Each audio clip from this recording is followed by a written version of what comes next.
of NHL Takes Frolic, Jaime's Takes Frolic, something like that. Yes, and we got some big things to talk about here today. Holy shit. Oh, we didn't, I don't even know if we'll get to the Carson talk. We should probably get into that, even though I didn't put it in the title. Because have we talked about the Carlson signing? We haven't together, have we, Larry? Since they matched it. I don't think so. No, we haven't. We have not. So we'll talk about that. It's not in the title. We'll talk about matching, Carlson matching.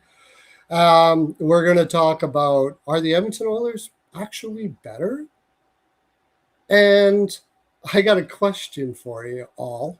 So make sure you're staying till, well, not the end, but continue on listening, because I got a question that I'm going to ask all of y'all, and you're going to comment in the comment section or comment down in the comments or tell us what you think, what you would do in this situation.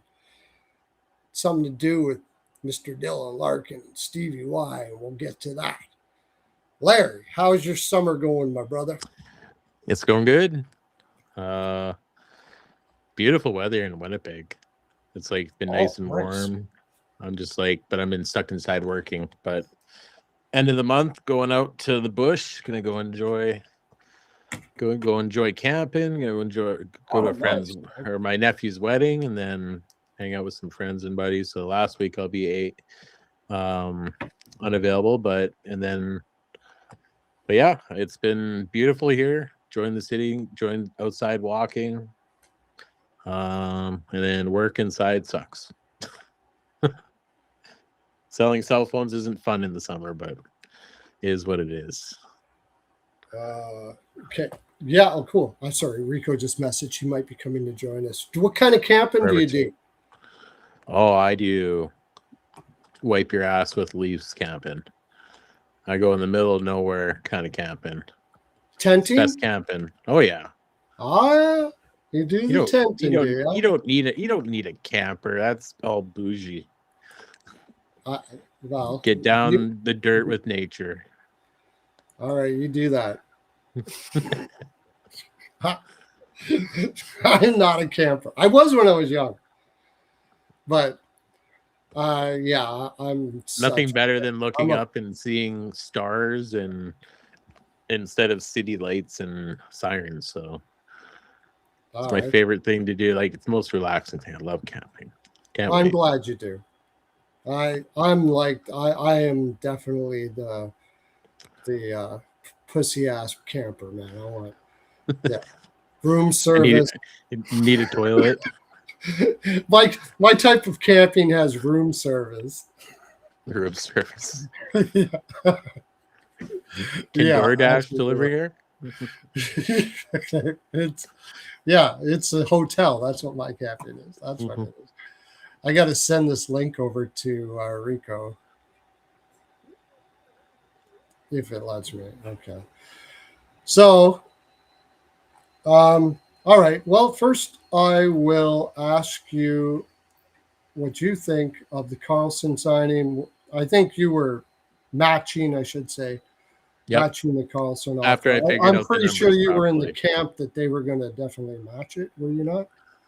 Once I figured out the numbers and I wasn't double count, or because I didn't know the numbers were including the cap. Yeah, they had the room. They had to match it. Oh yeah, right. Yeah. Just as you're going to talk about Dylan Larkin earlier or later, that's exactly why they'd match it. There's no other number one centerman out there. Like, whether it's 18 million or what, like, that's your number one centerman. You can't just go out and get another one the next day. It's not going to happen. That's why Philadelphia came that aggressive, because you can't get one anywhere. So they're like, this is our best chance. They swung and they missed. And this now the question is now, what does Philly do? They swung and missed at that.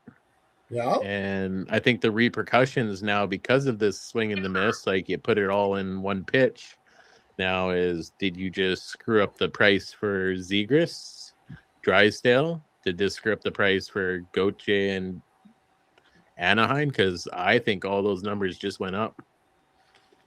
I know you were saying, they already discussed numbers ahead of time, which they probably did. But now after you just saw, hey, You gave this 21-year-old who had one good season 18 million, which he's going to be good, I understand, but if I'm Gauthier, I just scored 40 goals. So I think I'm close to that then if he's getting that. And then you look at Zegras, you're like, hey, like, you're giving him 18 million. They went to arbitration, though. Huh? Both of them are going to arbitration. Yeah, but they can still sign beforehand. Neither want to go to arbitration because they both want long-term deals, and neither want 1-year deals. So, like, if they both go to arbitration, then how does that work? They go to ARB, and whatever the number is, they can sign long or short, but they got to sign for that number. Nope, 1-year deal. Oh, it's a 1-year deal? Sometimes, I think one arbitration case, they offered him a 2-year deal, but it's always a 1-year deal in arbitration. I think the team. I think they can work out a long term if they agree. Otherwise, it's a 1-year deal. I don't know, but I think Drysdale probably gets about 8, and Zegras gets about the same. I don't know, but whatever Zegras gets is what he'll get. And if Drysdale gets in the 8 and 9, I think there's teams out there that would take a right D at 8 and 9, and they could trade for a veteran defenseman. They've got Bonk and Juracek coming up. Get a veteran defenseman, maybe not as good as Drysdale, that holds the fort until those guys come up and get, picking a veteran defenseman. I haven't looked at it. I was going to look at what teams may be looking for a right D. Anaheim's looking for right D. Yeah, he's probably not going back to Anaheim, but probably not. But I think Drysdale is going to be north of 9. I think on a long-term deal, he might be around the 7 million on a short-term bridge. Like, if you look at what other players are getting right now, like, the NHL's changed. If you haven't anybody hasn't realized that now, players are getting more than what they're expected now. So yeah, arbitration just goes on an average of everything usually, though. Like those. Yeah, they're gonna bring 3 each. They're gonna bring 3 of their comps each of comparables, and then average it out, and there it is, the 1-year deal of that. So, yeah, it's pretty much what it is. But I mean, if you're looking at like the Nemec and the Mintayukov deals, Drysdale should honestly get like probably 10.5. He's way better. Oh yeah, it's going to be north of 9, I think. I'm just saying, if those are the comparables you're looking at, he should be getting like 10.5. And he could, like, look at Zegras. Like, I think he's going to be over 10 too on a long-term deal at this point. Like, why would you take less? Hey man, I play center. It's like, I play mostly center. It's like, you know how hard it is to find a centerman at this point. So, I mean, if he wants to ask for it too, yeah. I mean, but if they're going to arbitration, they'll probably just take the 1 year and they'll work on the deal after 1 year as it goes. Yeah, and then it becomes a UFA after that. They become a UFA after that. Yeah, so they'll probably just go 1 year. Well, that's why Philly won't let him get to arbitration.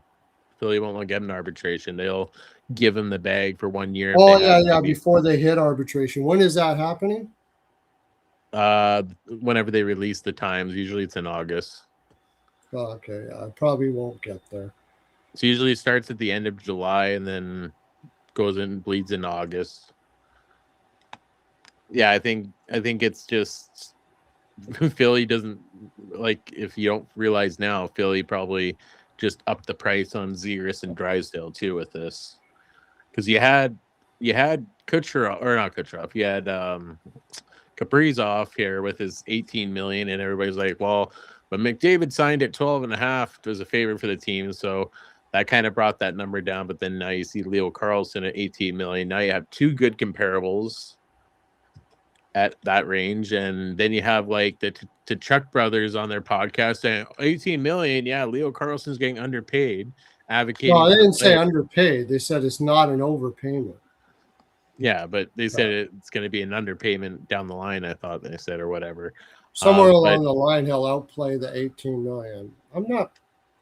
I wouldn't doubt that, actually. I'm not sure I'm as confident as they are.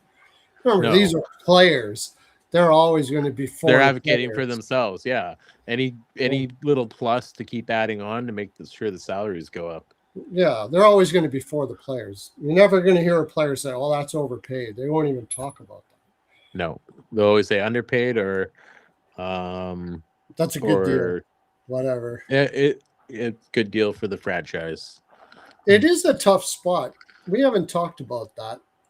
The Chucks have kind of put themselves in a funny spot there with that podcast. I mean, there's so many things that could go wrong with the shit they say. It already And like has. you said, you mentioned, and it's been mentioned, that was a big problem in the room. I wonder if there was a rule in the room that to, stay away from social media. I know a lot of teams do have that, to kind of a rule, or at least a heavy suggestion that you don't get caught up in the social media. I don't think that's a big rule in Ottawa. I think it's more or less they make their own social media. So they have like their own little segments where players sit down, and they have one that's called the Absolute Nonsense, and it's Ian Mendez and Jackson Starr sit down and they talk about the players, anything but hockey related, so all about themselves. So kind of like that, because you get that non-boring press release, all answers. You get to open up about the actual player, which is nice. So, but no, players definitely post, even on other teams. Like, I don't think there's a team that's like no social media or you're. Oh no, none. But I think doing what the Kachucks are doing, I think there's a lot of teams that would be like, yeah.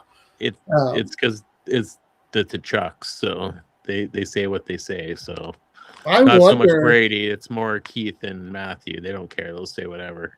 I wonder if also they knew that, you know me, I always look at the conspiracy side a little bit. I wonder if Brady knew that they wouldn't be happy in Ottawa about it, and Florida is perfectly fine with it, as Matthew would know that Florida was perfectly fine with the podcast, and he kind of knew that it wasn't going to be very looked upon highly in Ottawa, and that was sort of like the reason why he was kind of doing it for a reason.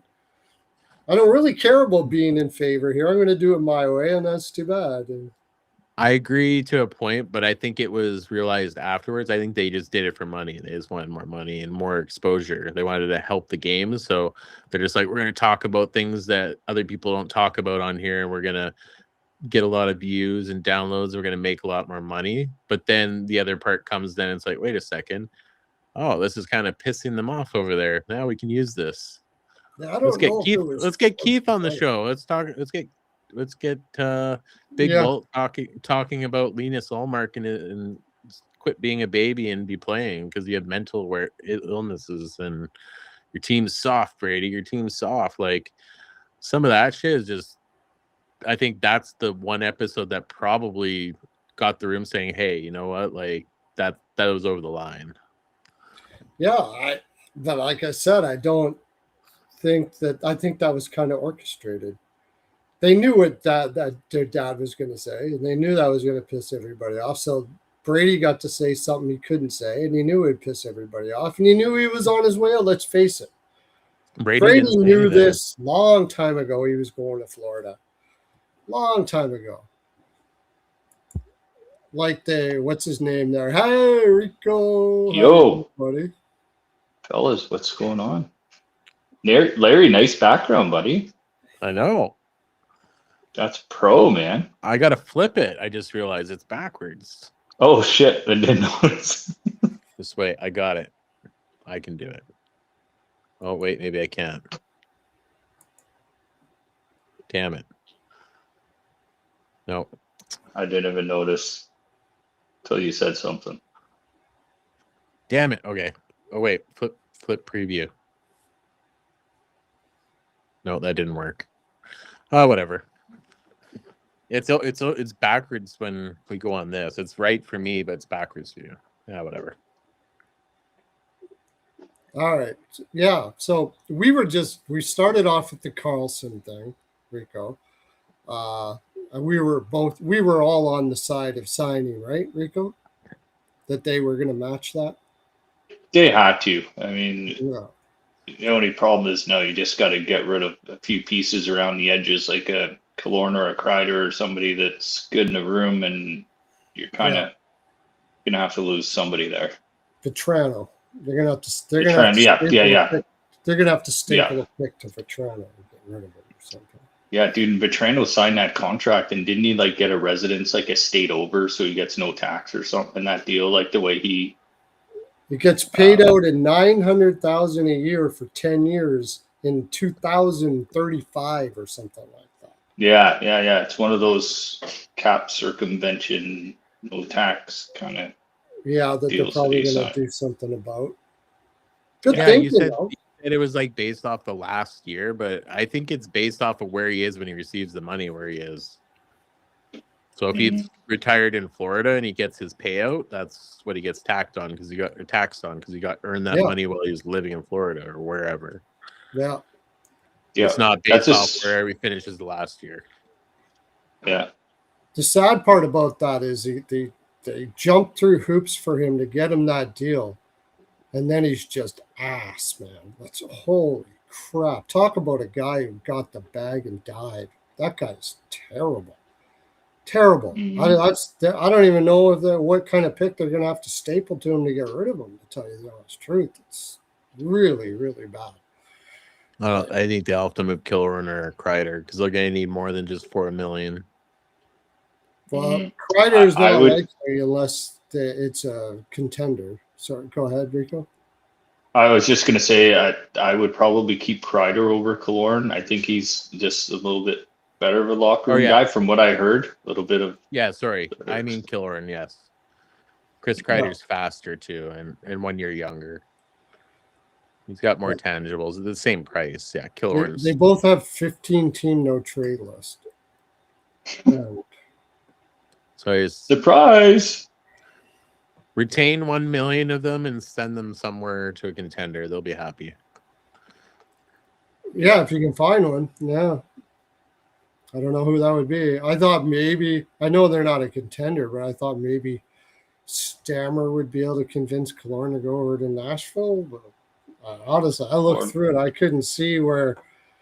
I don't think Carolina is going to take a guy like Killorn. I don't think. What about San Jose? Is that really a contender? And do they need a forward? Really? I don't know. Yeah. Well, their defense looks a lot better now, but they could still use another defenseman for sure. Or Utah maybe slide into Paterka's role. Yeah, I was thinking about that, but they only got like $3 million left. Yeah. Well, what if? Yeah, dude. Yeah. And they don't want money back. They want to get rid of it. So it's going to be tough, I think. If you look through, like, The only team that has hit the floor now is Philadelphia, but they're going to when they sign in Chicago. Chicago hit the floor when Bedard gets signed to whatever fucking contract that's going to be. well, there's no way he's waving to go to Chicago. No. I took a good look at it, and I just couldn't see. How many years left does Killorn have? One. He has one more? Him and Kreider have 1 year each. Yeah, so I mean, they signed those deals not expecting to win a cup with Anaheim during their tenure there. They just wanted they wanted the hell out of New York was the main thing. Yeah, like they were in the window that kind of like those Detroit guys, the vets, that they were just trying to push along their young players with some good locker room guys and good experience and it started with Trouba, right? They put him on waivers, and what happened? And then they got traded after. Then he got traded. Let me see what the trade was. It was Vakanainen and a second round pick or something like that. Or was that the Kreider deal? Vakanainen and a conditional 4th round pick. So yeah, Close. they got. So yeah, this could have got him for free. I guess they just wanted to get it move a contract that way. Yeah, I think Trouba at that point was just wanting to get out. That was it. After kicking, screaming, and clawing to get there from Winnipeg. Well, the main thing was that with in Winnipeg, he said His he wife only had like a wanted- doctorate or something in New York, right? she was going to school to be a doctor or whatever, and he didn't, and he didn't want to leave because she couldn't go anywhere because she's got to continue going to school, and he wouldn't be able to be with their family. And I get it, but would have been a good idea if you didn't suck. That would have helped out a lot. Yeah, that changes a lot. Well, you know what? Like going back to that Trouba signing, I guess the Leafs jumping on Radish at 8.5 looks not too bad now when you see what the other defensemen are getting out there. No, they're smart. They got ahead of the curve here because they didn't know this was probably coming. And it's like, damn, all Radish these players are now. Sorry, go ahead. I was gonna say, look at Zegras and Drysdale. They probably weren't expecting over 10 million, and now after this whole fiasco, it's like, hey, I can get 10 million if he can get 18. Yeah. Bedard's price just went up, I'm sure. Dude, what the hell happened to him? He's gone for 4 months. He got hurt training, or was it something else? They said training, but they were just playing they were just running drills, and he hit his shoulder into the boards or something, or got hit. It was his shoulder. There's video of it if you search for it. Oh, okay. But it was back home with like buddies, or back home training, not affiliated with any team activity? No, I don't think it was team. No, it was just they were just playing. They were just in the corner, and the next thing you know, Bedard's down, and then he's skating off the ice, yelling, fuck. Oh my God, dude. You can hear it on the video. He was just pissed getting off the ice because he knew it was bad. Now 4 months gone. Yeah, he'll be back in late October? Yeah. You know what makes him feel better though? Probably an 8-year deal at like 14 million. Yeah. I mean, I was saying to you, I don't think it's good that anyone gets hurt. I didn't mean it that way, but I said it's probably if the best that it happened. You said it's best that a guy gets hurt. I don't mean they get hurt, but if you're going to get hurt, it's probably the time to do it because that draft next year is insane. There's so many amazing. It's better than this. Dude, they'll pick up that DuPont kid. Imagine Chicago gets him. There's several guys, centers, wingers, the DuPont. Now they're talking the DuPont might not even go number 1. Believe it or not, that's how much these other guys are, how good they are. It's crazy. Yeah, it's a deep draft next year, 100%. Yeah, if you can get first for next year, you take it. I think they've got a couple, don't they? Don't they have 2 for next year? Chicago? Yeah. They have. I know. They have. I think Utah's stacked too. They have Edmonton. Like, isn't Utah? Yeah. I can check. So yeah, they have their own first. They have Edmonton, which is top 12 protected. So if their Edmonton's in the bottom 12, it slides over the next year, and then the Florida Panthers first. Utah. Probably late, but still, it's deep draft. It's not bad. Utah has just their own first. Yeah. Oh, okay. The year after, they have top 10 protected Florida first. Yeah. Calgary's got like a mitt full of seconds and stuff like that. But this is a year, like, if you're wanting to hit it and be bad, this is the time to do it. Calgary, Vancouver, Seattle. We'll see what Seattle does. I mean, they keep on getting Samoskevich. They keep on building a mid-team. Building a mid-team. And they're in the worst division in the NHL, so they don't even have to be like great to still get more wins than they need to. And it might be a bit of a dogfight this year because you'll have Vegas way out in front, then you'll have Edmonton should be way out. Edmonton, and then you're gonna have the Mammoth. You're gonna have Utah. You're gonna have the Sharks. All scrapping at it. Not Chicago. Who else? Can't think off the top of my head. Louis. St. Louis might be there. Yeah, I think they I kind of got a little think bit. They got a little bit worse though. I think losing Cairo, but you I'm never not so know. sure. I don't think so I either. mean- He was playing down the lineup last year and he wasn't even producing. And it felt like the other guys were taking over that top six there and he was just getting left out. I don't. Kyrie's like underlying analytics are fantastic, but 3 coaches are like they've been trying to trade that guy for over 2 years, man. Mm-hmm. Crazy. Like, what's wrong with this dude? What kind of an a-hole is he? Like, 3 coaches all have him in the doghouse, and the guy plays well. It's weird. But what did they get? McMichael. They got McTavish.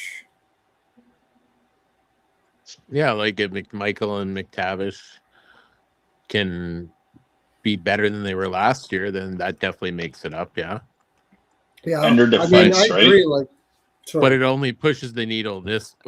Only pushes the needle a touch. Does the touch get in the playoffs? Probably not. San Jose improved a lot. We got teams like Utah and Utah got way better. Seattle. Utah got way better for sure. So Since you we're have to push talking the needle about more. teams better, we'll go into the title. How much better did Edmonton get? I think their defense got a little bit more well-rounded. But who did they pick up on forward? Just Dickinson fully air, pretty much. Yeah, dude. That's what I'm saying. Like, it's still the same old story. Who's playing with Draisaitl? Like, McDavid drive that line, but Draisaitl seems to get left out to dry on that second line. Yeah, depending on how Savoy bumps. What do you Yeah. think, Larry? So yeah, we were talking about this earlier. I think they do get better this year because I'm just believing in what everybody's saying. It came out of Stan Bowman's mouth, came out of Babcock's mouth, came out of McDavid, came out of Draisaitl. It's like we got to play better as a team, and we got to play better defensively as a team. We got to be a team. That was the word I heard many times. Team, because it wasn't a team before. And one area that they can't fix is the bottom 6 because nobody wants to go to Edmonton to play in the bottom 6.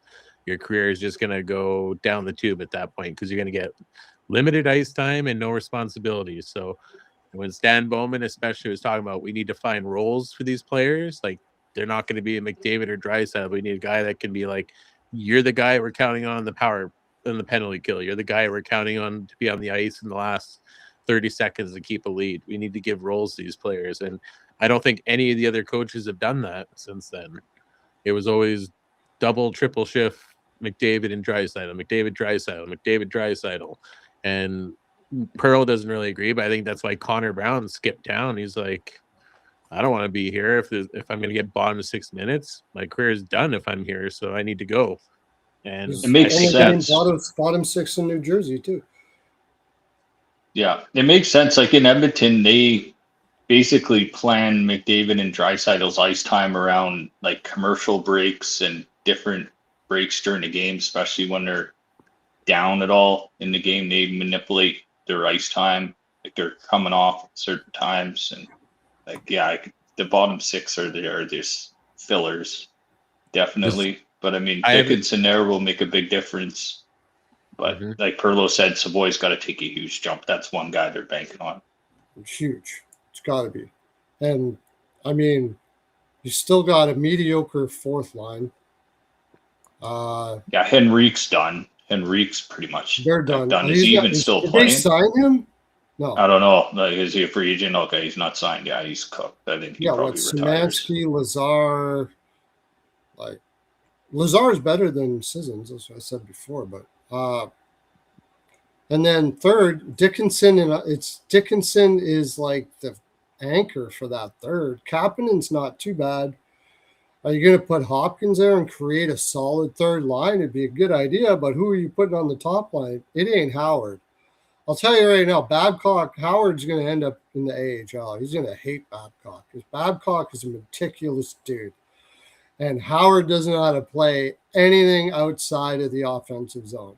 That'll drive Babcock crazy He just won't stand for it. He doesn't. He's not a guy that he's like, if they think with Knobloch, oh, the young players are going to get a chance now with Babcock, you got another thing coming, dude. No.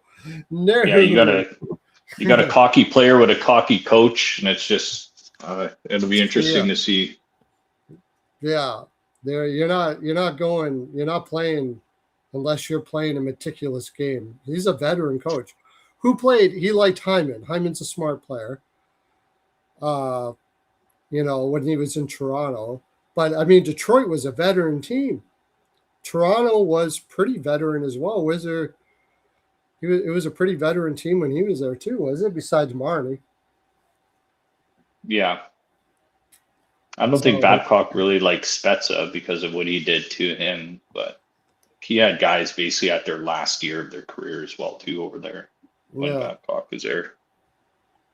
They had a veteran team. I don't know, man. Like, I agree. Like, he can bring structure, but no doubt about it. But you got to have a team to play with for him. Like, you can't be putting Doc on the third line, man. You just can't do it. They got to get another. Hopefully they can get Raquel or something like that. Then they're cherry probably. They're not bad. Somebody like that.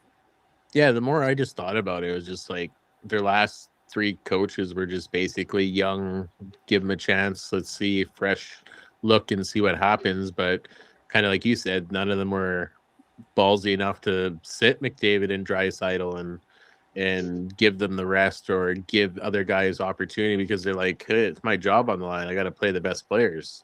I don't think that's it at all. I just think they haven't had depth there for years. Yeah, there's just nobody. They haven't had depth, but then the system, like what systems were they playing? It's just balls to the walls all the time. How do you play a system when the guys are struggling against low comp? How do you play a system when they can't even play against bottom lines and they're getting crushed? So how do you play a system if you only get 5 to 7 minutes a night?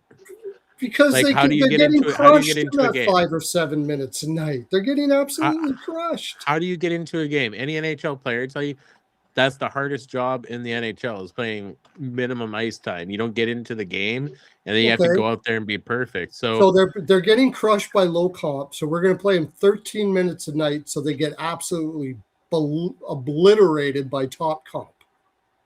Like I'm saying, they're bad. Terrible before. You can't play if they're bad. They're bad. You're playing Roslovic in the bottom 6. Fuck, just give it up, man. You're done. That is you can't play that guy in the bottom 6 at all. He's horrible. He doesn't know what he's doing. Nurse is standing there with the puck, and Roslovic is sitting in the suicide spot. That's novice shit. You don't sit in the suicide spot all game. So I would have been passing it to him and just let him get fucking pounded. Wake up, you dumb fuck. Like, it's brutal. Yeah. And McDavid, you know what's bad about it? You know what's good about it? Babcock is going to say it. Maybe that's it. Babcock is going to say, we need bottom 6. These guys don't know what the fuck they're doing. Maybe that's the good thing about Babcock. He's going to say, I can't put these guys out there. They suck. Maybe that's a good thing about Babcock. That would be fucking awesome if he just said, you know what? Our bottom 6 blows. We got to do something about it right now. Babcock don't give a shit. Like, he's at this point, he's back in the NHL coaching. It's great, but he said it's my way or the highway. And if you start going against him, like, he's just like, I'll walk. I don't care. I don't need the job. I'm here to accomplish a mission. He said, like, I wouldn't be here if I didn't have 100% buy-in from the players right now. He went to the leadership and he said, all the leadership's on board. We're going to do it your way. Yeah, it's McDavid, Draisaitl, Hyman, Nugent-Hopkins, Bouchard, Ekholm, like Wallman. They just needed a little bit more two-way players just to fill around those guys, and goaltending that's just not going to make you shake your head when you're sitting beside Draisaitl on a bench. And I don't know if they what else can we do here? What else can we fucking do here? Like, too many times they're looking at each other. Do you think Anderson's the answer there in Edmonton? At least he's solid positionally. If he could stay healthy, at least he'll give you a chance, and he's not going to let in shit goals. I don't know about that. Yeah. I don't know. 0.7. He's not the answer, but he's the answer this year if he could stay healthy in a tandem. Like, who's there? Him, Jari, and who's the third one? Somebody else is there now Levi. too, isn't it? Levi. Yeah, Devin Levi. How's he? I don't know. His Levi. AHL numbers are all right, I guess. I have no idea. Do you want to roll the dice on a season on a guy that Buffalo wouldn't call up to play? I don't know. You better know more than anybody else does when you're taking that dude. I don't. Anderson had a .879 last year in the regular season. He had a great playoffs, as they say, getting 22 shots a night. You're not in fucking Kansas anymore. This is not you know, like he gets 30, 35 shots a night.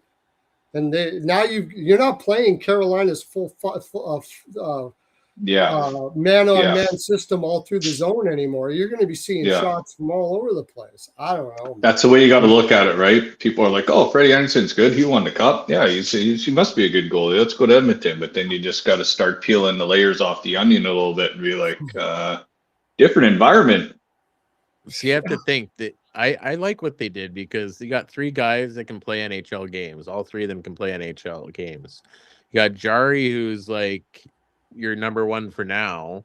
But you bring in a guy at Frederik Andersen who's like, he's done. He's like, there's nothing left in this tank, and he's going to be like, hey, I'm going to prove you wrong. So he's got a little bit more to prove this year. He's not going to Edmonton sit there on the bench the whole time. He'll want to play. So you got a guy that's going to push, and then you got Devin Levi, who's been bounced around the minors and everything, who's showed flashes he could be really good in the NHL. He's going to be pushing for his spot. If one of those guys falter, he's going to be up there with or taking somebody's job. So he's going to be pushing. You got 3 guys pushing in 3 different ways. So I think you're going to be, it's more of a mentality. If you're playing good and we're winning, you're in. And if that's the mentality there, then all 3 of those guys are going to be pushing hard. And I like it. I think it's a weird combination, but I think you got 3 guys with 3 different ways to, or 3 different ways to, what's the word? Okay. So I try and play games. So I got a question for you guys. Where would you rank these guys? Like in order of, do you think's going to have the better season? And throw Stuart Skinner in there. Who would be the top 4 out of those guys? What do you mean? Like, where would you rank them for who's going to have a better season just for the Oilers? Yeah. If you even brought Skinner back, between Jari, Skinner, Levi, and Anderson, who would you start on opening night? And who do you think has a better season? Skinner. You think Skinner would be better than all 3 of those guys? Absolutely. Skinner wins a cup with Carolina if he was a goaltender for Carolina last year. Or Florida this year. Yeah. Yep. Yeah. Skinner wins a cup for them. Where would I rank them in the league? This is the worst goaltending in the league by far. You think I'm putting my hard-earned dollar on Jari? Never. No. As soon as Jari's starting, that's an over. I don't care if it's a 7. Over. No That's way. a bad contract. If Jari's going to magically become good next year? He hasn't been good for 5-6 years. How is he going to magically become good? Because he's going to be pushed. That's it. That's a bad contract Jari too. blows ass. He'll be in the minors, and Levi and Anderson will be going back and forth. That's my prediction for this team. That I can see too. But again, the Edmonton goaltending, Edmonton's not had a good goalie. Stuart Skinner is probably their best goalie they've had in the last 8 years. Still. And again, how many shots did he see a night? Like, it's ridiculous. Like, there's no system in Edmonton. So that's where Babcock is more as I thought. When I first saw Babcock becoming the head coach, I'm like, what are they doing? But then you look at it again, like, they've had young coaches the last 5, 6, 7 years, and with Woodcroft and what's his name, Knobloch, and these guys haven't been able to get the players to play the way they want. And yes, I get it. You said, oh, they're not so good, but some of these players were good somewhere else. They come here and they play like shit. Like Curtis Lazar, like I'd sign him back. I think he's a good 4th line centerman on a lot of teams. Lazar, I would for sure. Yeah. They got to So get like they haven't re-signed him with Babcock there, maybe, and he can't find a job right now. Like I think Edmonton can do better this year, and I think if they have a system and more of a team thing where it's like, okay, you guys, you're gonna have your roles, you're gonna be doing this. I want you to be the best at that role. McDavid, Draisaitl are gonna score for us, but hey, like a guy like Kapanen, it's just like Kapanen. Hey, like man, like we know you can be probably a damn well good third line winger for us. Like we need you to give us energy out there. We need you to go out there and chip in some scoring when you can. We need you to kill penalties. Like you need to give these guys I a just role. don't believe that Knobloch didn't think this at the very time at the time either. Knobloch did a hell of a job getting the best out of that team in the playoffs for 2 years.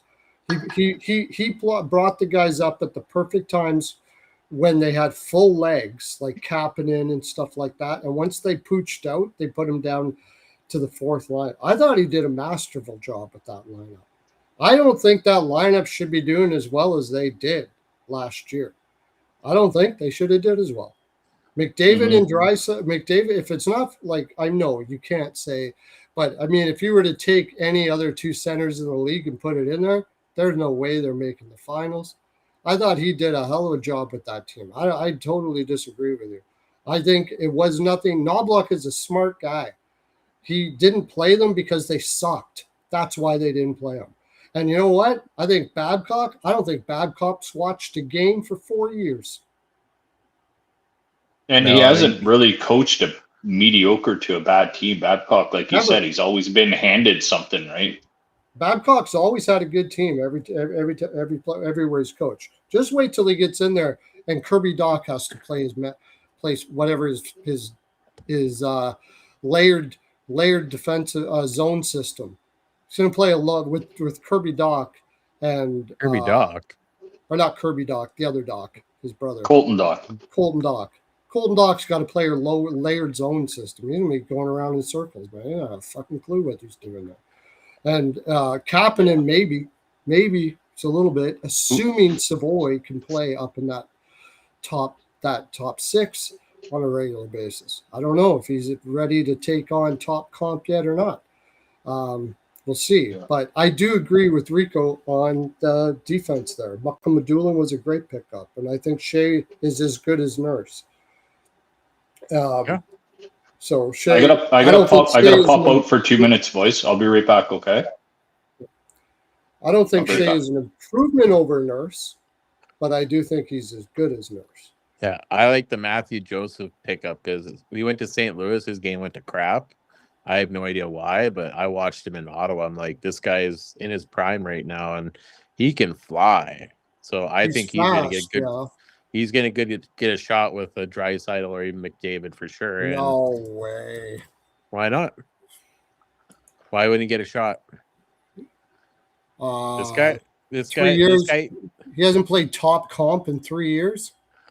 He's playing against minimal competition for 3 years running now. In St. Louis. Yeah. In Ottawa, he was top penalty killer, and he was a guy that was playing in the middle six slots.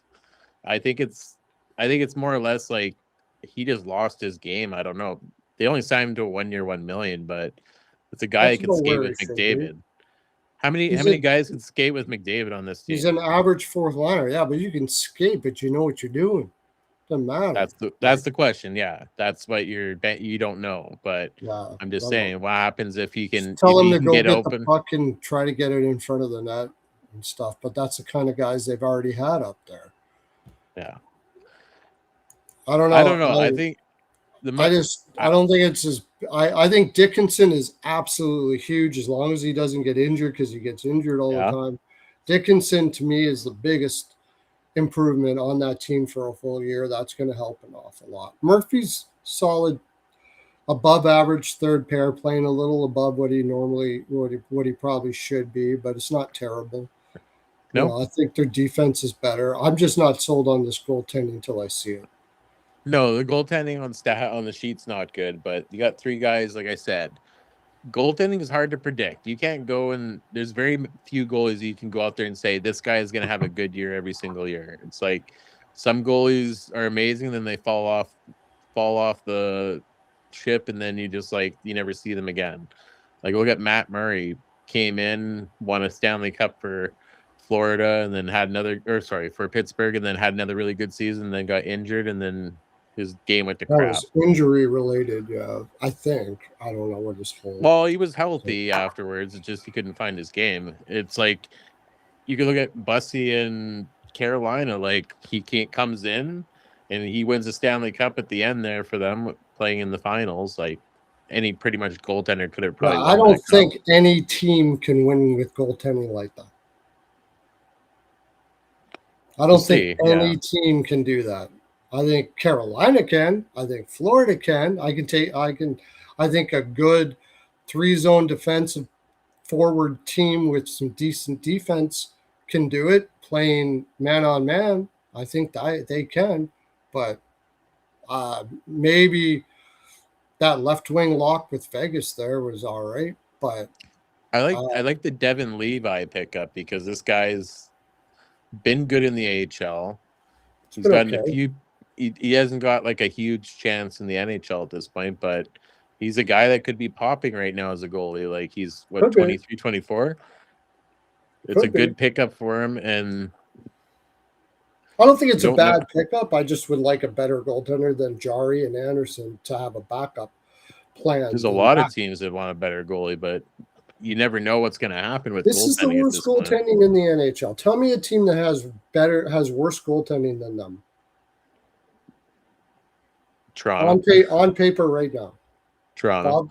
Bobrovsky, come on. Yeah, Bobrovsky, the guy that barely did anything last year, and he's what? Yeah, he played with a team that was tanking. They didn't give a shit last year. What was Bobrovsky's stats the year before? I think he is overrated. Don't get me wrong, but he's not Jari Anderson.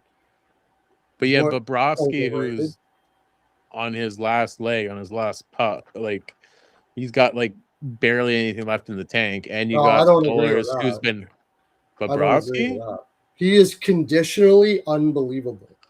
He is he's one of the most well-conditioned goaltenders in the league. They talk about it like it's just stupid. He's like Crosby, like when it comes to conditioning, stretching, all that stuff like that. I'm not worried about that. But I agree. I do think he's overrated. I think that Florida team is really good, and he was about average at best. Although he did 3 years ago when he did it, he was solid. I don't really get it for Toronto unless you're doing, again, I think something to do with Marchenko and stuff. I don't really get what their plan is with Bobrovsky there. But I would take him in Edmonton over those three. Yeah. Like a limited role. You can't sit there and expect him to play 60 games, I don't think, this year. I think it's more of a 40 to 50 range. Try that Levi kid as a backup. Yeah, I don't mind that. I still think it's better to have Bobrovsky and Stolarz than what they have. Stolarz and that kid, Arkema, whatever name kid. Who? That Russian kid that came up last year. They like that kid. Yeah. Arkamanov or Arkamanov. Yeah, whatever his name is. But who's worse? Got that. Vancouver. If Demko's injured, I guess maybe Vancouver with Lankinen. But if Demko's in, no. Florida, Pittsburgh got Marushkov, I think his name is, and Shilovs. That might be there if they don't do like in confidence level. I'm not sure. That's a pretty young duo there. Maybe you put them there. New Jersey right now, probably. Allen and nobody. Yeah. Gauze. Okay, I'll give you that. New Jersey's got worse goaltending right now. Yeah, it's just I think if you have three guys, they're not the best, but I think if you get on a hot streak with one of them, you can insulate with Levi. I think Levi is going to be the starter by the end of the season. I really do. I hope so. I really like Devin Levi. You're right for Edmonton because I think they're going to need it. So you got some rookie kid who hasn't played any games, hardly in the NHL, and he's going to run you to the cup. Or Said Brandon Bussey. yeah, but He just- again, different team. I don't trust Edmonton's defense of play, and I don't think 1 year of Babcock is going to turn them into Carolina. No, No. but I think, like I said, I think Babcock's going to come in there and, like you kind of said, he's going to say it how it is. It's like, hey, you fucking stink. You got to get better. You got to No, do. it's not you got to get better. He's going to say you stink, and there's no way you're getting better. I'm going to go talk to management and get somebody in here that's better. You understand? Roslovich was not getting better because a coach told him to start. He was bad in Carolina. He was bad in Columbus, and he's bad in Edmonton. Columbus he's in used to Toronto. put him with Jarvis and Stahl just to make up for how bad he was. Like they had to do that to their lineup just to make up for the fucking guy. I never understood why they signed him. I never got it. But like, Well, I understand why Roslovic signed, because he's like, I'll get to play with McDavid or Draisaitl. I'll put my numbers up, and now he's got a nice contract in Toronto. when's the last time Babcock had to coach a Podkolzin on the second line? Like, Podkolzin's a good guy. I like Podkolzin as a player in the sense that he has worked his balls off to be the best he can be, but he isn't a second liner. He isn't. But he's a third liner. It's questionable whether Savoy is a second liner.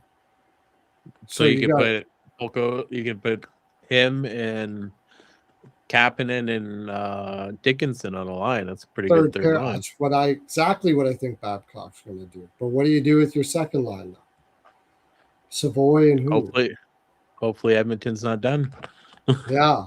They need a 6. I agree with you 100%.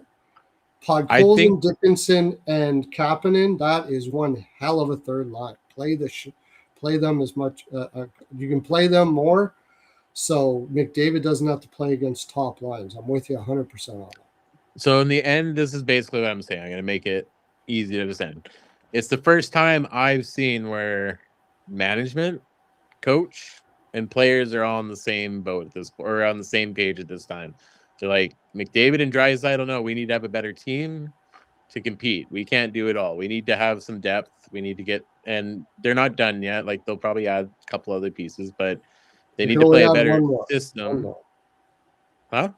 They can only add one more. Yeah, like, and that's where maybe like at DeBrusque, like you said, you think DeBrusque might be going there. Yeah, the only problem with DeBrusque is he left Boston because of Cassidy, and I just don't know if he's going to get cold feet of going in there with Babcock's reputation. Does DeBrusque have a full no trade? No, he's got a 10-team or 12-team or something. Yeah, I was gonna say I don't think he has much of a choice because. It's 2000. You'll find out if he wants to go there because in July 1st he did his 10 or 12 team, and if he's got cold feet about Babcock, Edmonton will be on there for sure. That's the only thing I'm concerned about. I don't know if he's on there or not. Some of those no trade actually don't submit the new list apparently till September for some of them too. Some of them, yeah. Yeah, I've seen some players say they had to get in by September 15th or something like that just before training camp. That might be the case with him, and I imagine he wouldn't have had Edmonton on there before. I imagine so. Maybe they can. Well, if he waived to go to Canada, I don't think Canada is an issue. So I don't think Canada is. His dad's a media guy there. I think DeBrusque would be a good pickup. Sure. I think so too. Like if you ask Draisaitl or McDavid or both, like, would you like Jake DeBrusque on your wing? And be like, yes, absolutely, no questions, 100%. So yeah, DeBrusque, Savoy, and Draisaitl, it's a step up. And then, like you said, if they can get Kapanen and Dickinson and Podkolzin on that third line, I got lots of time for that. Yeah, I'm not a huge Edmonton fan, but like I said, the first time you see everybody's on the same page right now, and And I don't know. I everybody lived says, in Edmonton for 40 years. I heard that many a time. So who's all publicly come out and said the same thing, that we need to be better in or as a team. tons. Like not the media answer, but like oh No. shit, okay, we need to give guys role, or we need to give these guys some roles on the team. So like, hey, we're not expecting you to come in here and score 20 freaking goals, but we expect you to come and make our penalty kill top 10 in the league. We want that. We need to, and The only and I reason why think they might not have been ever saying that is because they knew they didn't have a lineup that could do it. But Babcock has been given a lot of teams. I'll give you credit 100% on that. But he's always had his go-to guys, but then he's also had his depth players. Like, yeah, but they were good depth players. That's what I'm saying. Babcock is very, very, very, very strict. And he doesn't care how old you are. He doesn't care who you are. He doesn't care if you're a kid. He's not there to develop kids. He's not there for them. So I would be trading Howard immediately if you can find somebody out there that has a high value on him. I don't know what his value is. I don't know. I've watched him play. He's got tons of skill, absolutely clueless all over the ice. I don't have time for that guy. I don't think Babcock's going to play him. He's going to get a shot, I think, at camp to see what he can give. And does he make the team? I don't know at the camp, but there's some holes. So he's going to give an opportunity, I think, but it depends on if he wants to show he can take it or not. Like, I don't know how much I get it. Like, he's ass defensively. I know, I get that. But if he can score goals, like, and he's got another year, maybe he's gotten stronger this offseason. Maybe he's worked on some things. You better be able to pot 40 for Babcock if you're not playing defense, because he will not stand for it. Yeah, 100%. He will not. He will. There's no way Howard's potting 40 next year. No, but I'm just saying, like, it's like, what roles on your team, on this team, are you wanting to come in and do? If you can't play defense, then you better be scoring me a lot of goals. Yeah. So to make up for it. If you can't do that, then you're not playing. Exactly. That's what I'm saying. He's Exactly. not going to play. Yeah. Even if you can score goals and you can't play defense, it's a really good chance Babcock's going to sit you and piss you off quite a bit. He's going to be right in your ass, man. Like, he's going to be yelling at you, calling you everything but he's vicious. He's vicious. He's going to be. But it also turns the other way too. So guys that weren't given big roles before, like, hey, if you can do the penalty kill and you're good at it, you'll keep playing. Sure. And there's guys on this team like last year, nobody would have been playing more than Nobla. Like Matthew Joseph, I guessing his stats are probably ass in St. Louis, but he was very effective on the penalty kill. The guy was really good in the lanes. They didn't even play him on the PK last year. Probably not. Like St. Louis, they didn't play him on the PK last year. But he was good in lanes, and he was good at kicking off at the blue line there and going on. Like, he had so many breakaways on the shorthand. Did Matthew Joseph get injured? Because I didn't really pay attention to him in Ottawa, but everything I saw from him, he looked in like St. Louis. He got injured a couple times. Yeah. But anyways, okay, we got the Edmonton Oilers in. Now that you're back, Rico, I gotta ask the question. Nobody's watching. Don't mind me. I'm just hanging up some laundry. I got to carry my phone around with me. Yeah, it's fine. Yeah, we don't even have anybody Rico, in the chat. Here's the question. Yep. This is a big question. If you got to tell me what you would do here if you were Stevie Yzerman, okay? Mm-hmm. Dylan Larkin, say 3 weeks before start of training camp. Yep. He comes out and says, say 2 days before training camp or something like that. He picks a date and a time. Mm-hmm. All right. He picks a date and a time, and he says to Stevie Y, if I'm not traded by this date or time, I'm going to retire from NHL. 3 weeks before training camp. Mm-hmm. Bill Guerin leaks out that his offer is Urov and 3 firsts.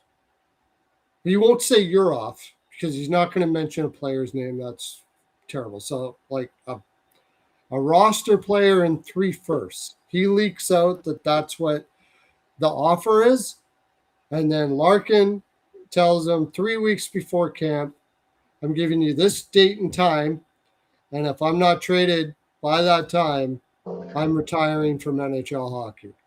What do you do Why if do- you're Stevie Y? What? Why is that even a thing, though? Why would Dylan Larkin retire and forfeit all his salary and his money I'm at that asking age? you, if Dylan Larkin said that, what would you do if you were Stevie Y? Say, all right, happy trails. I'd call his bluff. You call his bluff. He calls the NHL. He gives them the date. He gives them the time. He says it Mhm. publicly. He's going to do it. He is damn serious about it. I am for sure retiring if I'm not traded this date and time. You telling me that you're going to risk that dude getting nothing for that dude? No, but I'm just trying to think of it in a logical sense because I'm pissed off if that ever happens. My first thought is like, fuck you, I'll use the cap space to sign somebody else then. It's probably equally as good. But I mean, that's, yeah. Not even 4 first rounders gets you Leo Carlson at 18 million a season. There's no. I had the same reaction. I'm just like, no, there's. I said because Dylan Larkin is a very competitive guy. There's no way he would sit there and say, I'd rather retire than not No, get. that's what I mean. Like, it'll never get to that point. That's why I I'm like, don't agree. fucking stay home No. because I'd call his bluff because he's never going to do that. I would do But it. I mean, at the end of the day, your hands are tied. I mean, it sucks because Yzerman has control over this player and he's got to honor his contract that he signed. But of course, Yeah, that's taste in the room and he wants out and all this shit. And If Stevie Y gives up 3 firsts and you're off to make his point that we'll just take the cap space and go. If I'm the owner, you're done. Hang it up. Out of here. Bye. That's an ego move. That's not best for the Detroit Red Wings. No fucking way. No way. No way you don't make that trade. Because he's off the hook now, too. He doesn't have to tell ownership, oh, I did the best I could. He's off the hook. I didn't do this. He did it. I have to make the trade. The only thing that sucks, and this is what Ron from our other show said, and this is interesting. He thinks Stevie Yzerman is fired either way after this year. that kind of makes sense because remember a couple of years ago, Larkin publicly fucking called him out by saying, you didn't get us shit at the deadline. We had a playoff push. We were a few points out. And you didn't think we were good enough. And that, I think it goes back to that time. This doesn't just go back to this off season with them winning the Olympics and stuff. There's layers to this. Yeah, and this was the icing on the cake. Let me put it this way. If he lets that go and he doesn't get anything back for him and he lets Larkin retire like that, you might as well trade DeBrincat right away. Just trade anybody in that room.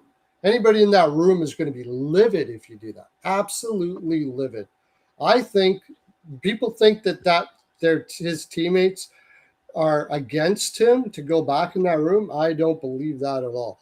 When Larkin got mad because at the end of the year and said it deflated us when they didn't add anybody at the deadline when we worked our balls off to be in a playoff spot. You think Larkin was on an island there? No. He was speaking for his teammates. They're fed up. It's not just Larkin. It's the team. But then it's also like, they're fed up, but now Larkin's like, hey, I want out. I don't want to deal with this anymore. It's like, well, then the teammates are like, oh, yeah, that's great. Awesome. Bye. They're just like happy about it. No, they're just like, you're just going to quit on us? Like, no, I don't think so at all. I don't blame you. I would too if I could. Well, Patty Kane's And still not signed, is he? I'm going to. That's one DeBrincat's thing not too. Is signing. Kane's gone. Kane's not going back to that shit. Are you kidding me? No way. Not a chance. Look at that. Look at that top 9 in Detroit right now. Put those names on paper right now and line up those lines right now. The way it looks right now, it's fucking absolute dog shit. Look at the lineup last year.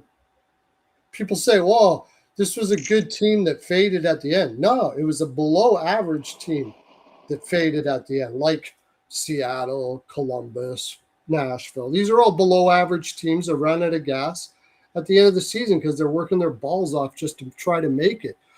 The regular season's supposed to be a marathon, not a sprint. And they're running out of gas because they don't have enough gas. Detroit has a really good defense core and 2 guys. And also, well, I still think it's above average for the 6. 2 guys are elite. That's it. Their goaltending was really good last year. Gibson was good. Played unbelievable. Yeah. I'll give that. So half the team was running pretty good. The other half, you had Kane and DeBrincat getting magic back together because DeBrincat had point a game a season, which he hasn't had in a little bit. Patrick Kane had a really good year. But yeah, you take Kane out, you take Larkin out. They're bottom of the Atlantic. Yep. So if you're trading Larkin, here I'm going to put this there. If you're trading Larkin for you're off in 3 firsts, why aren't you trading? Then why aren't you trading DeBrincat anyway right away? What's the point of having DeBrincat? You have no center for him. Yep. You might as well blow it up at that point. Mm-hmm. And the owner's like, hey, probably saying, hey, we can't blow this up. We need to get people. You just blew it up 7 years ago. Yeah, exactly. Yeah. So that's why Steve Eisen is not going to take that deal. He's going to say, come back, put Larkin in that lineup. Doesn't really push the needle that much because you're going to lose Patrick Kane unless he comes back. Kane's gone. Put Larkin back in that lineup. It's disgruntled Larkin coming into a lineup that used to be a captain that you stripped the C off of. He's going to be giving her. And how's his energy going to be trying to go in every game? And then you got every other player out there going, fuck, this sucks, Larks. This team is done. Yeah, like the DeBrincat's American. You got to American. Do it. Kane's American. DeBrincat's American. John Gibson's American. There's a lot of Americans. If I'm the owner, you got to do it. You can't let this go on anymore. Stevie Y's done. But you can't trade Larkin for 3 firsts in your off. You fire Stevie Y, Larkin comes back. If that's the case, then I think it'd be done already. That's a problem with firing Stevie Y, though. You just got to move him into an advisor, like president, just somewhere where he just doesn't have any control over. Stevie Y's got way too much control in that organization. Man. Yeah, dude, bring up Chris Draper, man. I've said it before. Move Yzerman to another seat where he doesn't have any of the on ice like operation decisions. And Draper's been groomed in that organization for a while. He's ready. Get Yzerman out of there. Larkin stays. I like the sounds of that. Everything's good in Detroit. Patrick Kane decides to sign back, and Marco Kasper fucking isn't a ghost anymore, and he actually progresses. Maybe Kane does decide to come back. I don't know. Yeah. Ben Sherrod orders another batch of Heimies for him and Justin Falk. Yeah, exactly. Yeah. Drapes calls Larkin up and said, Yzerplan is done, bitch. Draper called him up. Yzerplan is done. We are looking to get better now. Dude, imagine Larkin tweeted that out. Yzerplan is done. Let's go Red Wings. Imagine fucking Larkin. No, I don't think we would ever do that. But I know, but it'd be fucking funny, though. In some ways, it's not Yzerman's fault. In other ways, it is. But, like, they drafted really well in the first round, but haven't got shit past round 1. Finney, that's it. In, like, 7 drafts, they have nobody. But they did. It's so weird because they drafted really well in the first round, except for the Zadina one, which can't really blame him for. I thought maybe you could, but you really can't. Except for the Funky Zadina, Cole. they actually drafted really well. Sider, Edvinson was a great pickup, but beyond that, and then the support players were the head scratchers. I didn't get. Not the funky cold Zadina. Yeah. I mean, my thinking is that I think if worse, now you got me worried, Rico, that you would actually say, screw you. I'll just take your cap space and get better. I just can't see it. How are you replacing that at 8.7 in this market? I think I'd just call his bluff. I don't think he would. Rico's the same as me. I said it wouldn't get it's just a bluff because Larkin would not be a guy that would say I will retire than rather play another NHL game for you. That's not him. No, zero chance. So zero chance that would get to that situation. I don't agree. That's fine.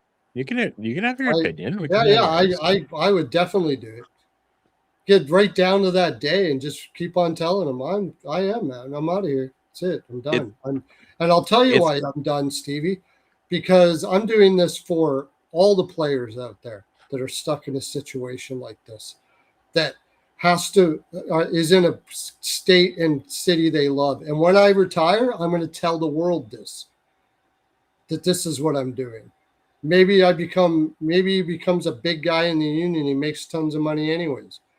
I think this is personal.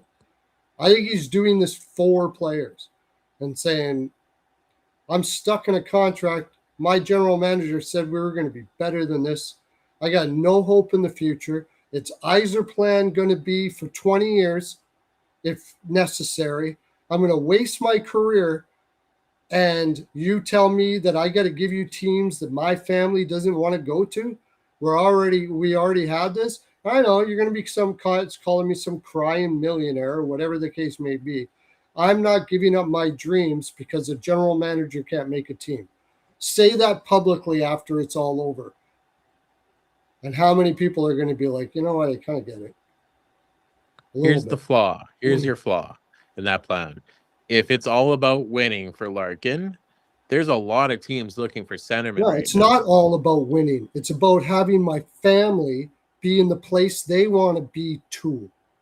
But and it's not my fault that I love this city and state, and I had to listen to this asshole fuck up their team for 7 fucking years. This guy is a shit general manager. Come out and say it. He's garbage. Stevie Y. He's garbage. Come out and say it. I got to sit here. Well, the ownership won't do anything. This guy, he's the Yzerplan hasn't moved for how fucking long? Hasn't moved. This team isn't much better than it was 5 years ago. How long are you going to do that for? And so Dallas has entered the chat now too. I remember when Kiprios was saying Dallas might be the other team for Larkin. I don't buy it. No. Imagine one beat writer who you never heard of before all of a sudden blows up. All of a sudden he's got the inside information that nobody else has had. Guy hasn't had an inside lean on anything for 20 years.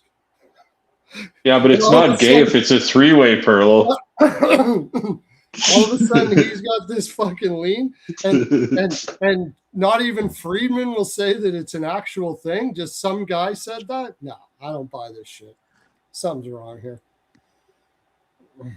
It's not gay if it's a three-way. At the very most, I think what happened was that I think this was leaked if it happened because Dylan's agent realized that there's no way that Dallas is going to trade for him. So he said, put it on the list. And then they leaked out what the offer was. Johnston. They leaked out Boldy just to basically say Stevie Yzerman's asking for the moon here in a situation where he has to get out. So now Boldy's a Guerin guy, man. There's no way.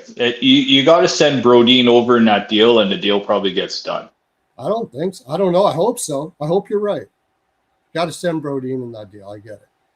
You're off 2 firsts in Brodin. If that's not good enough for you, I don't know, man. I would Think do about it. it. I would do it at that price. If Larkin had, you would do it at that price, right? I would. I mean, Larkin isn't a fucking cat's ass, man. Like he's above he's average good.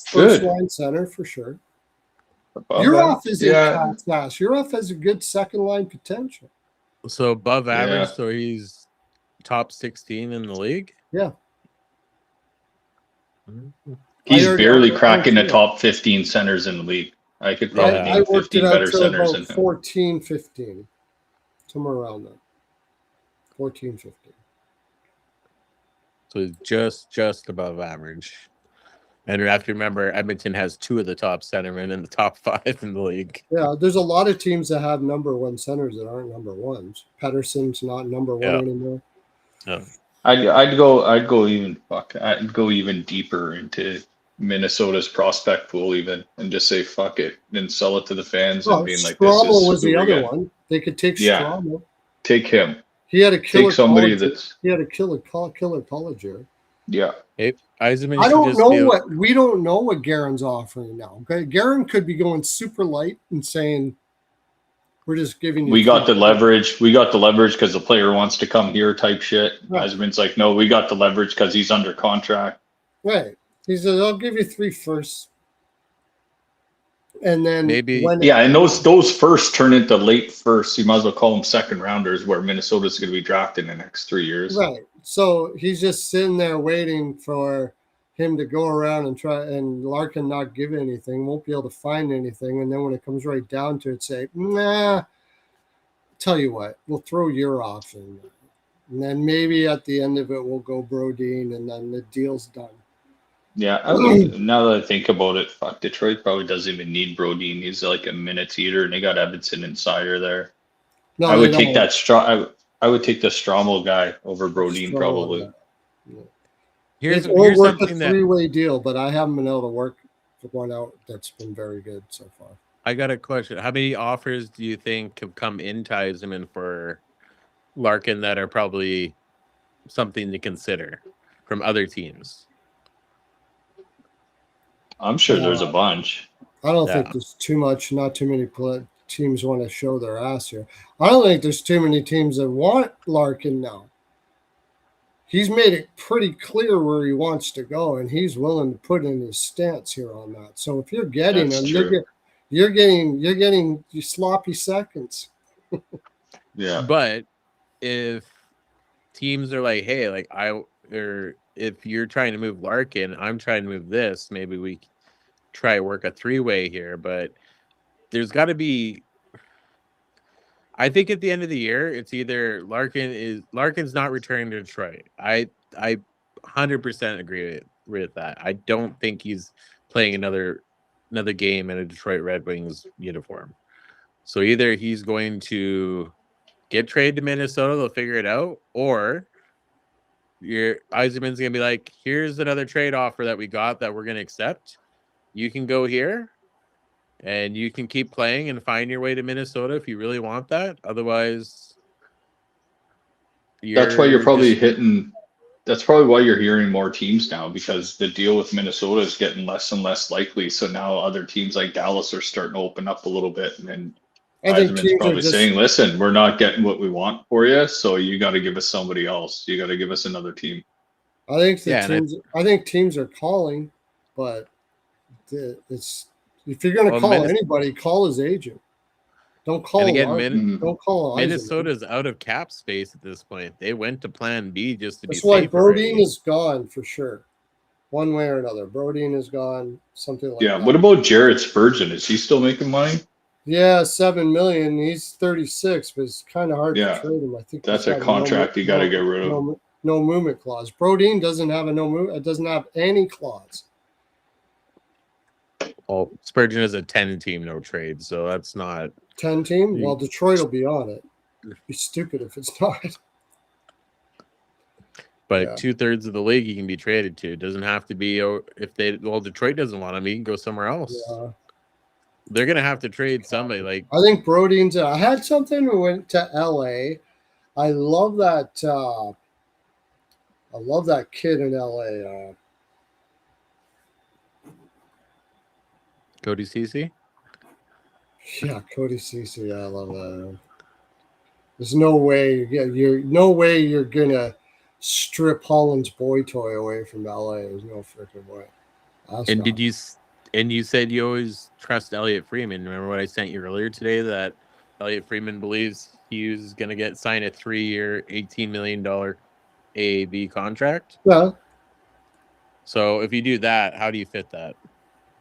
that's next year. Again, how do you fit that if you have Let's Larkin take in that. there They too? got $42 million in cap space. You remember, you got to have a team. You can't just have Yeah. 5 guys. Yeah, 18. Then you got 20. You got eight. Like there'll be 8.5 to Larkin. I would like to tell you, but unfortunately, my computer is running like shit. I can't get Puckpedia right now. So let me see. I just think that you're going to have to get rid of a lot of players, and you're going to be looking like Edmonton. You're going to have really good, amazing. You're going to have 4 really good forwards, and you're going to have, well, yeah, Marcus Foligno's not. So you're going to have 4 really good forwards and 2 really good defense and good goaltending, but your depth's going to be shit. Or you're going to have to draft really well. But if you're going to give away all your first rounders to get Dylan Larkin, you ain't drafting anybody that can help you the next 3 to 4 years unless you get really lucky. So what do you do? I'll tell you in a second. I had it figured out in my head, but I can't get on This Dylan Larkin thing probably isn't happening until like next month. Like shit, I don't think this is gonna happen. It's going to I'll say happen. beginning- It's going to go beginning- down to the wire. To go to September, yeah. It's going to go down to the wire. Whenever training camp's open, I didn't even look at the date yet.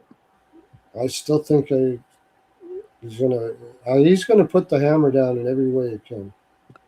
He's pissed. This isn't just. He won't retire though. I think I don't think he'll retire either. But I think if he did it, if he made that move, he's going to Minnesota. There's no way in fuck he's gonna do that.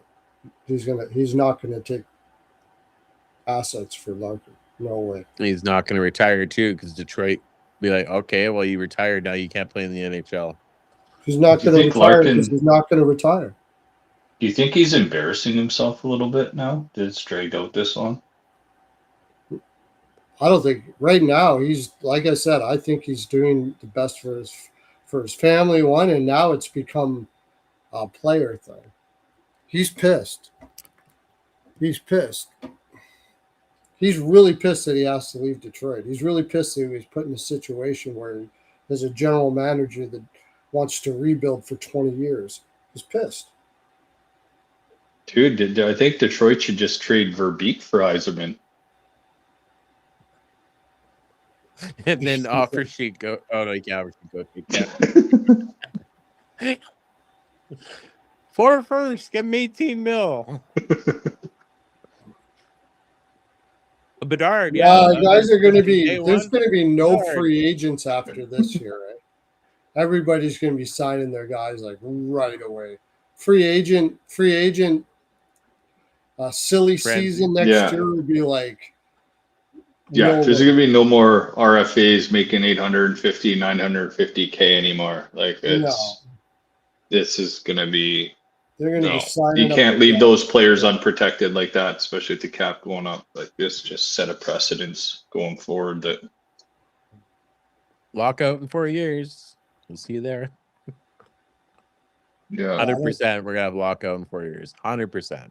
I mean, dude, how does Leo Carlson go back to Anaheim when he signed the fucking offer sheet to go to Philly and just leave his team in the dust and be like, "Sorry, boys, 18 mil is a lot of money. I'm out of here." Every single guy in that room would have signed that shit. They're like fucking. Oh, I know.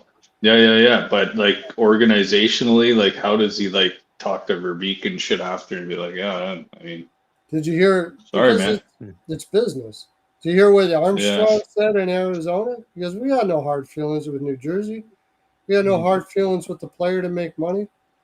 We signed it. That's it. This is the game. Yeah. This is the way it is. No hard feelings. We get it. That's You the can way be to pissed go at about it. Leo Carlson, but if it was the role, you just sit there to Verbeek and say, if you were in my shoes and I was in yours, am I pissed at you for signing a contract that pays you life-changing money in the next 5 years? Like, of course course, not. you're going to sign it in a heartbeat. You don't give a shit what I Verbeek's going think to or tell him what. I would have told my son to sign, and I'm not mad at you. Yeah. You're going to tell your son, oh no, Anaheim's too important. Shut up. Not a chance. 19.5 tomorrow? Fuck you. Yeah. No, he was getting it regardless in 7 days. So he got that. Yeah, you got that Whatever it yesterday. was that he's getting in, there's no way you're not signing that. I don't know. If anybody says differently, I freaking, hey, Leo Carlson right now is probably you're a better partying person like than I am because I'm signing that shit. he's Before it probably even partying hard. He's on a fucking 4-day bender right now. Yeah. So what do they got? They got Hartman. They got how much cap space do they have next year? Oh, Rico dropped off. They probably. Oh, we lost him. The phone doesn't work very well, and I can't get it on. I don't know what the hell's going on with my computer.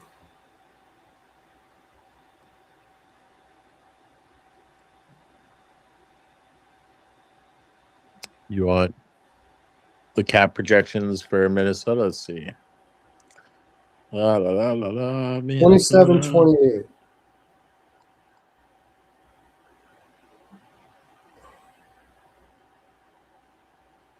Oh, he's back. He is back. I got you. Back Oh, again. I got you. Where'd you go? I don't know. Sorry, buddy. So they have $46 million in space as of right now. Who? And next year. Next year, Who 46. does? 7 forward sign, 3D, and 1 goaltender. Not 18 even half million. the fucking team. 18 million. And then So- if you're getting Quinn Hughes, who's going to take up 18 million of that, so Yeah, So 18 let's million go. off of 46. You're trading Gustafson for sure. He's a long time. so you got 28 million left, and you have 12 forward signed now. 6 million. 12 players. You don't have a goaltender because Gustafson's traded. Okay, You got to sign so up. you have to get another sign a goalie. backup. So Back up for Gustafson. Is Wallstedt gone now? 36 million. No way I'm trading Volstad. No way. No, he's still there. No way. 36 So- million. You got so what do you do Hart- now? You got 36 million and Wallsted's an RFA the Add year 8 after. million, He's going to so- want the bag. he's an RFA.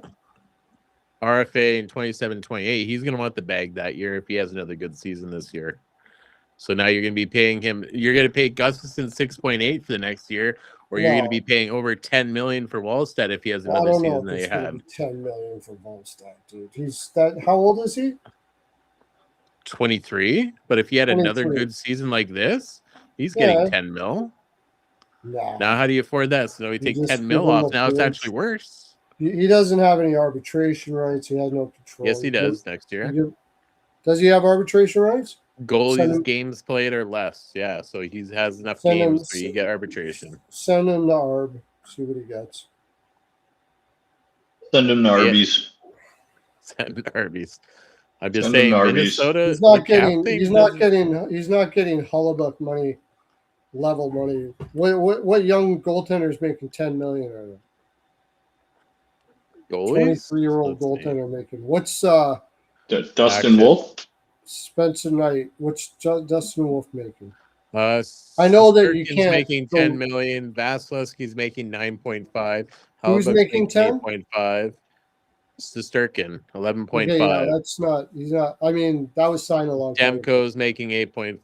Sorokin's making 8.25. Remember, these ones are signed Yeah, couple that was a years while ago. ago. That was a while ago. So they're over 10 now. So I'm not You're worried making over about that 10. a while ago.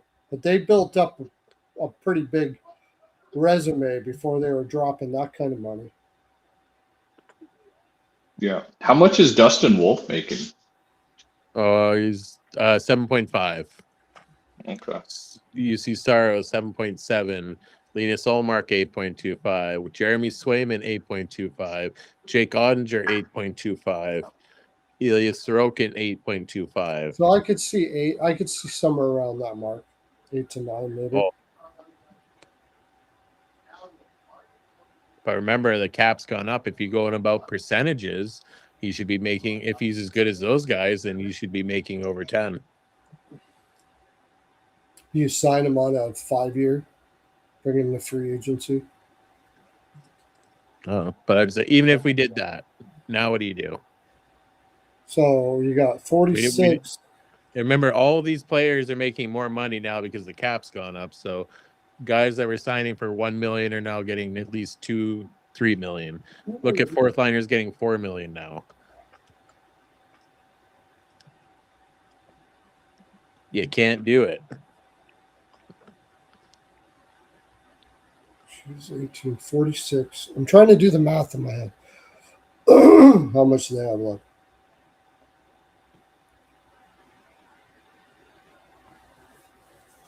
$46. So you got Gustafsson gone. That's 50.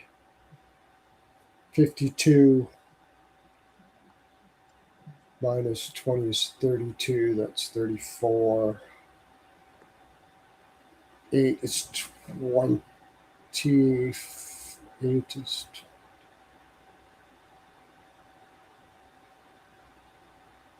8 is 24, 22 and a half.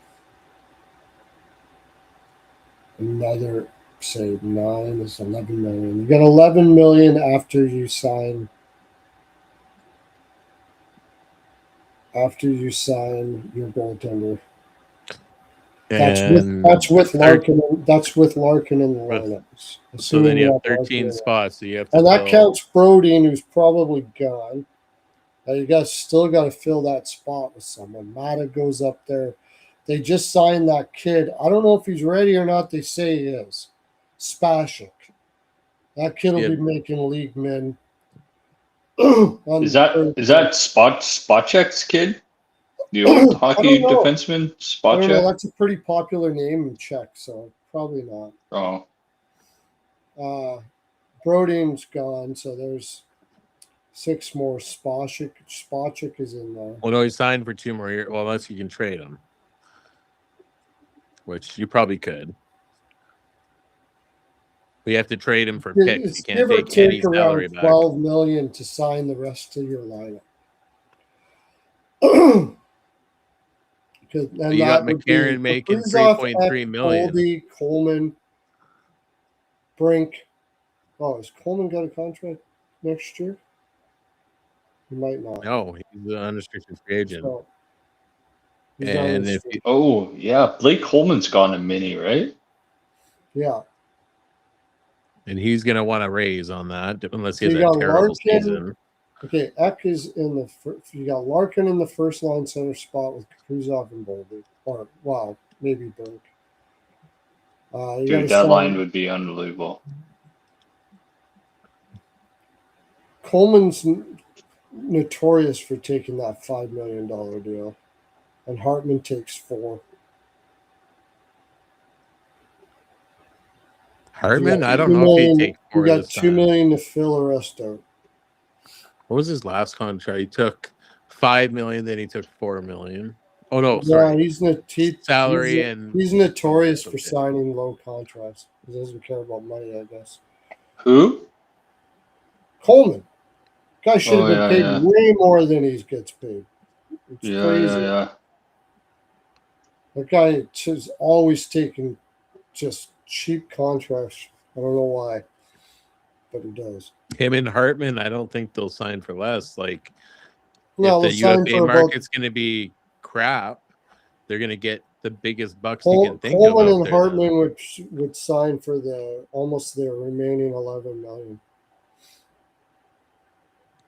I'm just saying it doesn't look like there's got to be a bigger plan here because GMs plan ahead. Like they can't just plan year to year. There's another plan here that we don't even know about because the numbers don't work. So something else is happening here. I don't see another plan. That's your team. Unless Minnesota attaches that prospect with Spurgeon and they send him somewhere. Minnesota is gonna have a camp in the summertime. Well, Come on, try out for the Minnesota Wild on a 1-year league minimum. Huh? You only get $850K and that's it. You got to play 5 minutes a night. The team with cap space, like somebody like a Seattle Kraken would take that young kid you were talking about in Minnesota that could have went to Detroit. Take him with Spurgeon. You're off. No, the other guy. Oh, the young prospect. Strommel. Yeah, send Strommel and Spurgeon over to the Seattle Kraken. They can't fucking sign anybody over there. You can get rid of Spurgeon's contract. I'm pretty sure Spurgeon's got a no movement clause. Yeah, well, you know what? what? Sometimes. Oh wait, there's an extra couple million because Spurgeon will sign for less to finish his career. But why would Strommel why would you want to trade him? If anything, he's your best prospect that could probably come up and play in a couple of years. Well, you trade him. So you could free up Spurgeon's money. You're not. But he's not burning anything. I don't think Spurgeon's going. I think Spurgeon will sign for less. I think that's who Detroit would probably be doing is more Strommel. Like they want him, I think, over. Yeah, we said that's what I'm saying. Yeah. Detroit has a shitty top Strommel 6 and 2 firsts or something like that. Yep. That's what it was. You get 2 top 6 guys. He doesn't want futures. He wants players right now. And you don't need Brodin either. You don't need a guy that's fucking injury prone and a minutes eater. Yeah. You got defense back there that log half the game in ice time and Sider and Edmondson.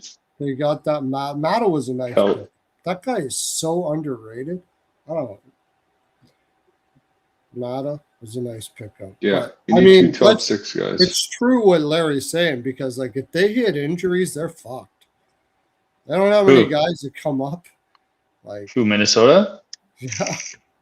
Who do They'll they be got? playing short. We're gonna play with 8 or 16 players tonight because we can't put them on. No, but I mean in the minors, they only got that height kid. They don't have guys they don't have too many guys that can play. There's another plan here. We don't know. We haven't thought of it, and we don't know what's happening. There's obviously a plan ahead. What's happening? That's where I was like, I don't know if you're gonna see in the end a Quinn Hughes sign here. Like they want to, but if you do it, like how competitive is this team gonna be? Like you're gonna have a really good first line. You're gonna have really good top pair defense. You're not any less competitive. I mean, I can't see Yzerman getting along with Bill Guerin either. You know, I can't see Yzerman getting along with Bill Guerin. Oh fuck no. just because they played against each other. I think they played in a Stanley Cup final when Detroit played against New Jersey. Did they not against each other? It feels like the total opposites of players.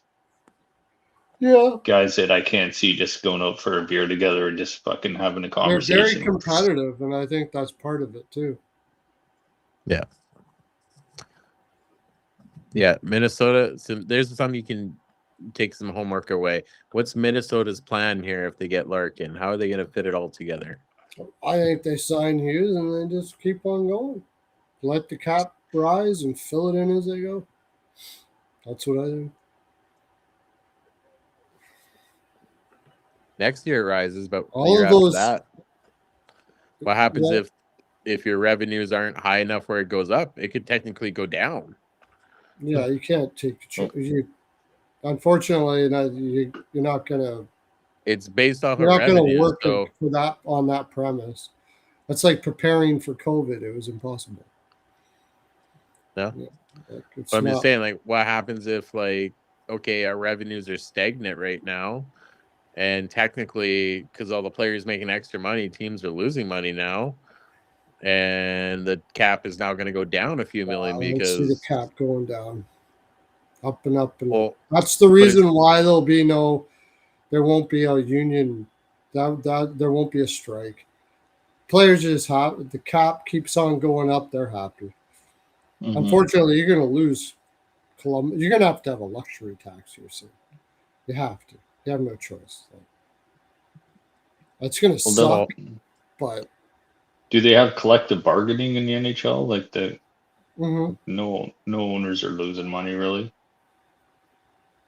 they don't lose money. Yeah, It is- no, every owner's any owner that doesn't make the playoffs apparently is losing money every year. Yep. The operating costs, you need to make the playoffs and maybe even win one round before you have to even get past the first round because all your earnings for the first round go to NHL. Yeah. So they're losing money already. Multiple owners came out saying you get 2 or 3 home games in the first round, it doesn't matter. We don't see a penny of that. It all goes to the NHL. It's when you get past the first round we start seeing extra money. Yeah. So that's why they put the Dundons on the first fucking 2 lines of the Stanley Cup with their 7-year-old kid that's going to school in Texas or whatever. Their dog is on the Stanley Cup. We didn't talk Dude, about Dax Dundon. You're like, okay. Their fucking dog is on the Stanley Cup. Yeah. Over They the asked trainer that's lot been there of- for 50 years.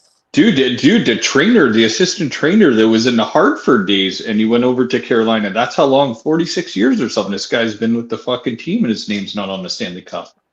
Yeah, he didn't get put on when they won the first one, and I then guess they have like a certain amount of people, and they put their whole family And he on. chose None his of their own. kids, none of their daughters. Dude, his you know who wife, had it right? His Who said it right was Jeff Merrick. He said, why didn't you just put the Dundon family and just fucking leave it at that? Like, why would you just have to fucking use up 2 lines of Stanley Cup? Like, they're burying like levels of that cup. Like, there's people that are disappearing off that cup, right? Like previous generations of hockey players, aren't they? Like, the cup's not gonna grow fucking 30 feet tall. They could have I'll put tell you Tom this is a Dundon dude and that family. this is a dude that's got tons of pussy on the side, man. He's sucking up to the old lady. That's what he's doing here. That's what I think he's doing. He's like, fine, I'll put our fucking dog on there. Just fucking cool off. I love my family. Really, really, really, really, really, really do. Yeah. When I That's when what I that first is. when I first looked at it, I'm like, he put all his kids or something on there, or cousins or somebody. I'm like, oh, there must be more people working with the team. No, none of them are at the team. I just and then thought about that. and then you look now. up Dax Dunn and you can't find anything. And you find out, oh, it's their dog. No way, that's not, is it? That's just a joke. It's just It's dog. his Is it? dog. That's no, It's it's their literally kid, his Their no? dog, his name is It's Dax. literally his dog. He put his dog on the fucking Stanley Cup over the trainer. No, I thought that was a joke. I thought Dax was his kid. No. Literally Or is his dog. Literally is Oh no. yeah. Dude, you But know what the he fucked up does? thing is? The fucked up Like- thing is the NHL agreed to it because they can't just go carving names on the cup without running it through the NHL first. That's You the know what fucked up Dundon thing. does though? He calls up the trainer and says, "I'll tell you what, you can have your name on the cup, or I'll put a 100G bonus at Christmas time for you." Yeah, that's probably what happened. Yeah, you're an assistant fucking equipment manager. You're making $80,000 a year. Well, here's another 500K. Here's Yeah, another. if you- Here's another 100G. Thanks a lot. I'm gonna. This put is my- more important than the name on the cup. Your hard work deserves compensation. Yeah. The guy's Yeah. like a fucking equipment manager, right? So he's like, oh, okay. I mean, I've been paid this, and you 100G know what? name on the cup. 100G. Yeah. What about the players like Jordan Stahl and them? You think when they looked at that, they must be embarrassed. They're like, we won the Stanley Cup this year. And we look at the top of the cup when you start reading it, it's their whole family. Like, they had nothing to do with it. There's no Like, team in yeah. Carolina if it's no Dundon. Well, apparently and it then started they're with the like- Illiches in Detroit, right? It started like it wasn't the first time this has happened. I guess you look at that 07 Cup in Detroit, the Illiches are on like the first 2 lines too, but I think they had a little bit more to do with the team maybe than this time around and they didn't put their fucking dog on there, like this is getting a ton of backlash. Like I saw that when Tom took over, like he was literally during the game, like getting people in the 300 section and say, "Hey, come on down to the hundreds and fill it up. Like there's nobody here. Come on down and fill it up." Look at it now. Taking teams in that. Well, they're He selling out. He did crazy lots for that. I'm positive Dunnan is anybody that wasn't going to be on there. He called him up, said, "Look, man, here's a new car. Here's this. Sorry, like your name should be on there, but my family really, my dog really needed to be on there over you. I want my family to be on there because of their support for me, and we wouldn't have a Carolina team if it wasn't for them. Here's." Not if it wasn't for my dog, though. There's no way. That's not his dog. What's your mortgage right now? I'll cover it. Don't worry about it. It's taken care you know what of. this reminds me of is have you ever seen the movie Joe Dirt? Yeah, oh yeah. It's Joe Dirte. No, don't try to church it up. Dirt. When he was on the radio show, there was a section that like we put out a poll. It was say, and 47% say brandy is too hot for Joe, and 3% said the dog was too hot for you. Oh like, yeah. Oh, dang. Okay, Google, who is Dax Dundon? It's his dog. Why do you don't believe this? Oh, Google doesn't even know. Dax Dundon's not fucking. Dude, no way. That's his dog? Seriously? 100%?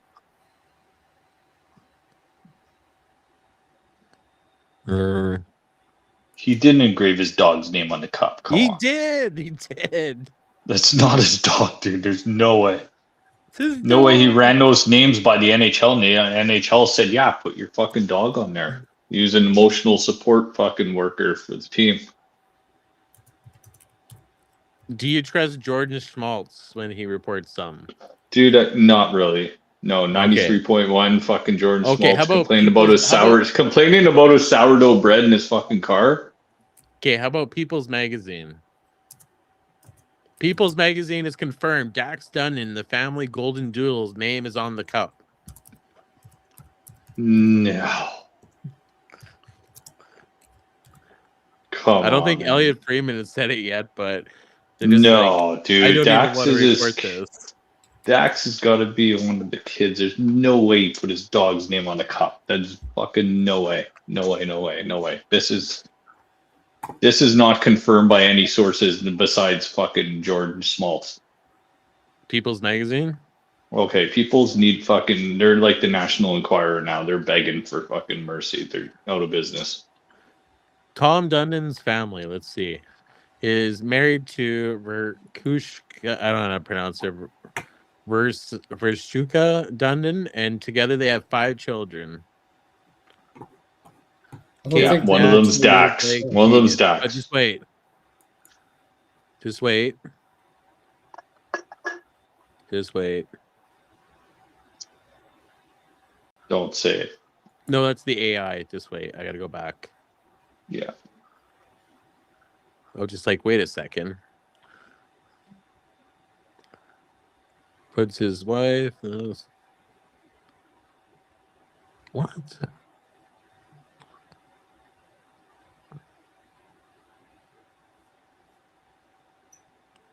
No way, buddy. No way he put his dog on there. And that, Jay Swish was saying it as a joke because he put every fucking member of his family, and that's why he's like, he even put his dog on there because he was just exaggerating.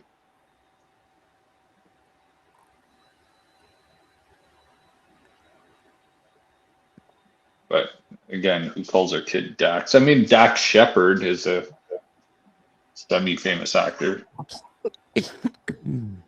Okay, Tom Dunnan's dog's name. Yeah, Carolina owner Tom Dunnan's Golden Doodle is named Dax. No. Yeah, dude. Oh. Yeah, man. They put their dog. I'm trying to find his family though. Dogs are part of the family. Dogs are part of the family too, you know. I know that too, but holy fuck, how would you feel if you're a Carolina Hurricane and you got left off that cup for a fucking dog? But like Perlo said, money talks. I'm positive. I'd be like, hey, put your dog on it, man. I'll take $100K. Throw your fucking Any dog on there. trainer that's not on there got a raise or their mortgage paid or new cars or whatever. For sure, no Yeah. doubt about it. No doubt about it. Dunnan's not just gonna do that. Yeah. He's for sure.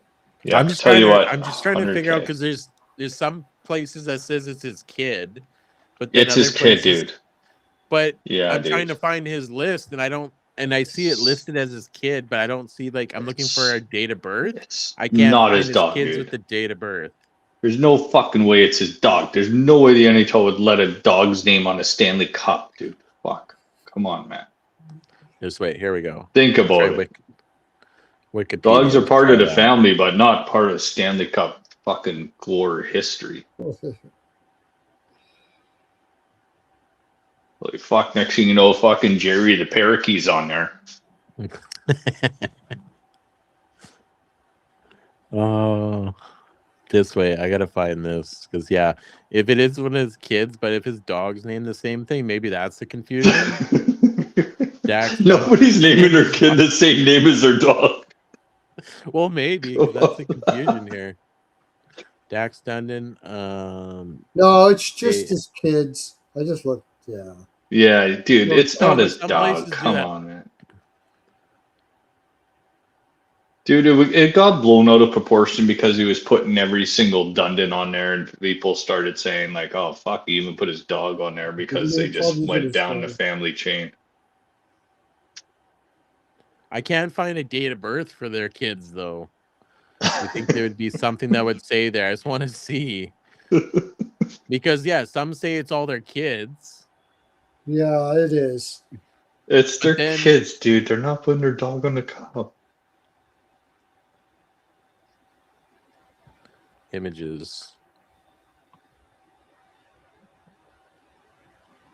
Dude, you're filling up your algorithm with the Dundons now, eh? Oh yeah, 100%. Caden Yeah, Dax. now you're gonna get fucking dog photos on your timeline now. Caden, Dax, Drew, Blake, and Tegan. Dax is one of the kids' names. Yes, I think that's the fucking 7-year-old kid that goes And to they're all school in freaking Texas or boys. whatever. They're all boys, I think. Yeah. Yeah, apparently that Dax kid's like 7 years old, I think. I never looked, but this is what I fucking kind of heard, that like he's a kid that goes to school in Texas or fucking some weird shit. Like, that's why Jay Swish is like, fuck, they even put the dog's name on it. Dax recently gained widespread.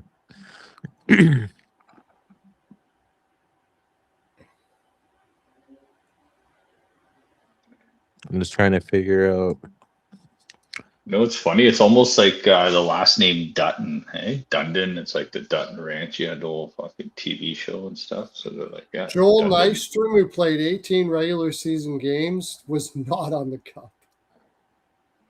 Dude, you know who's on the fucking cup, Perlo? Kotkaniemi. Kotkaniemi, yeah. Dude, he's got a Stanley Cup. He had 41 regular season. He's getting a ring, too. He's getting a fucking ring, buds. Kotkaniemi, man. And Nystrom's not getting a ring, and he's not on the cup. Dude, Carolina wouldn't have done it without Kotkaniemi. Yeah. There's no way. That's right. No way you win a cup without him. Yeah. I don't know if this is true, but apparently The Jaime's Cup. the Canes so this is news break, but I don't trust it. But if this is true, the Canes opted to include 53 ownership, management, coaching staff, and player names on the cup, just shy of the maximum allowed of 55. So they left 2 off. Don't say that. This way. What is the maximum players or people you can add to a Stanley Cup ring or cup? What do you say it? I could see your wife and shit, but your 7-year-old kid has nothing to do with a Stanley Cup. Sure, he probably is like understanding that this is what you do for work, but everybody leaves their kids and family for work. Like fucking most adults don't see their kids for 8-10 hours a day, sometimes days, and like people that work in mines and go to work a week on and a few days off or whatever, like putting a child on there that has nothing to do with it, that's when it starts getting a little bit ridiculous. Like I said, You're- all that matters to me is did he give a little bonus to all the guys that didn't make it? I think I- what He we should get a conclude here bonus is and be put on the cup. Pearlo would take $200K and like just fucking leave me off it. Fuck yeah. Kidding me? Not a fucking absolutely. And then he's gonna be the 80-year-old guy who's like, that was me in that year. I won the cup that year, but they didn't put me on there because they paid me. Yeah, But I yeah, won that year. I swear to God, I was there. yeah. I wouldn't be driving this Porsche and having a beach house if I was on the cup. I Yeah. touched Jordan Stark. For 200K, I would every night. Made sure it was washed. For 200K, I would rub that on my nutsack on OnlyFans.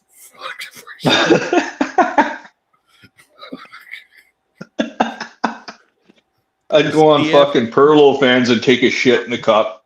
Exactly. There's a quote from CFJC, which is radio station in Kamloops. I'll always remember the top two lines of the Dundons and how they titled the ice. Yeah. That's hilarious. About the Stanley Cup. I swore that was a dog. Yeah, I didn't check into it, but just because I saw it everywhere, I'm like, oh my God. Dude, I saw it too, as soon as you brought up Jay Swish, I saw him talking about that. Like he wrote that Twitter post. I'm like, okay, yeah. I just went by when I said Pearlo, and then I was like searching it. But then, yeah, it doesn't tell you. Can't find any of his kids' date of birth. He's like scrubbed the internet of them. You can't find anything on his kids. Well, that makes sense, actually. But if you want your kids to live in obscurity, probably don't put them on the Stanley fucking Cup. No shit. Who the fuck's those people? No shit. Now you got all these fucking internet trolls fucking searching your kid's name everywhere. Like, dude, all the major fucking media people on Twitter are all like commenting on this, and now your kid's name's everywhere. Yeah. Yep. I want to know how many names are on that cup. If it's 53, then that's a real big piss off. Yeah. Stanley Cup band. Let's see. I want to, because there was a better over here. I can count them here. We got 1, 2, 3, 4, 5, 6, 7, 8, 9, 12, 13, 14.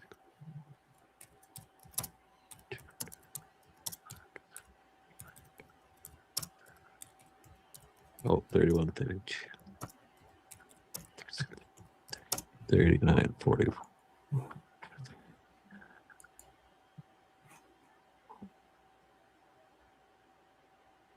50, 51, 50, 54. They said it was 53 names. I got 54. I mean, I guess. How many billionaires you know that aren't eccentric as fuck, right? Yeah. This is an eccentric thing to do. Maybe living in a bit of a bubble. Yeah. And Gary Bettman said, yeah, cool, looks good, engrave it. Like the NHL Board of Governors said, yeah, this looks good. This is your list. All right, engrave the names. Yeah, I don't tell you, man. Like, anyways, yeah, Gary Bettman, he works for the owners. If the owners are fine with it, he's fine with it. That's what he's just. Gary Bettman didn't even see it. He's not supposed to be. He's supposed to be the commissioner, but commissioners are just owners' bitches. But that's got to go through the commissioner's office, whose names are going on the cup. He sees that list, and he has to fucking have a final say. There's no way Bettman's gonna be like, "What? You put fucking Dax Dundon on this cup? What the fuck is this? Yeah. This is all over social media, dude. This gets signed off by the top. Like, this is the Stanley Cup." Yeah. Well, apparently, unless Gary Bettman was over at his house and saw all his kids, you wouldn't even know who that is. Can't find anything. It's true. It's not your dog. Bettman's like, "What? You put your hamster on there? Okay." This guy ponied up what? How much did he pony up for that Carolina franchise? $1.5 billion or something? I don't know how much it was. It doesn't matter. Yeah. It is a bit of an insult to have their kids on the cup because, like, they didn't win this Stanley Cup. Like, players take pride in winning that Stanley Cup, and all their names are on it. I get it, but those players feel for the equipment people. Do you know how many? I'm pretty sure almost every team. I don't like. I All the said, players. I am positive Dunnan freaking forked over 100 Big time. or whatever. Big time. You paid for those top two lines on that cup. You paid it in one way or another. You paid it somehow, some way to someone. Absolutely. Paid off their mortgage. You're going to pay off a mortgage for a guy's family, and you're not going to absolutely. Absolutely. Yeah. You take care of them. You take care of their kids. You take care of their whole family. Exactly. Yeah. We own this. We all own this team. Our family owns this team. You know what you'll always say? You actually, the trainer's going to be remembered more than he ever would if you put him on the cup. Because he's going to be known as the guy that wasn't on the cup because Donnan put his family there. If you would have just put the trainer on there, nobody would have remembered who the fuck that guy is. Yeah. Now he's going to be the guy that was known to not be on the cup because his family.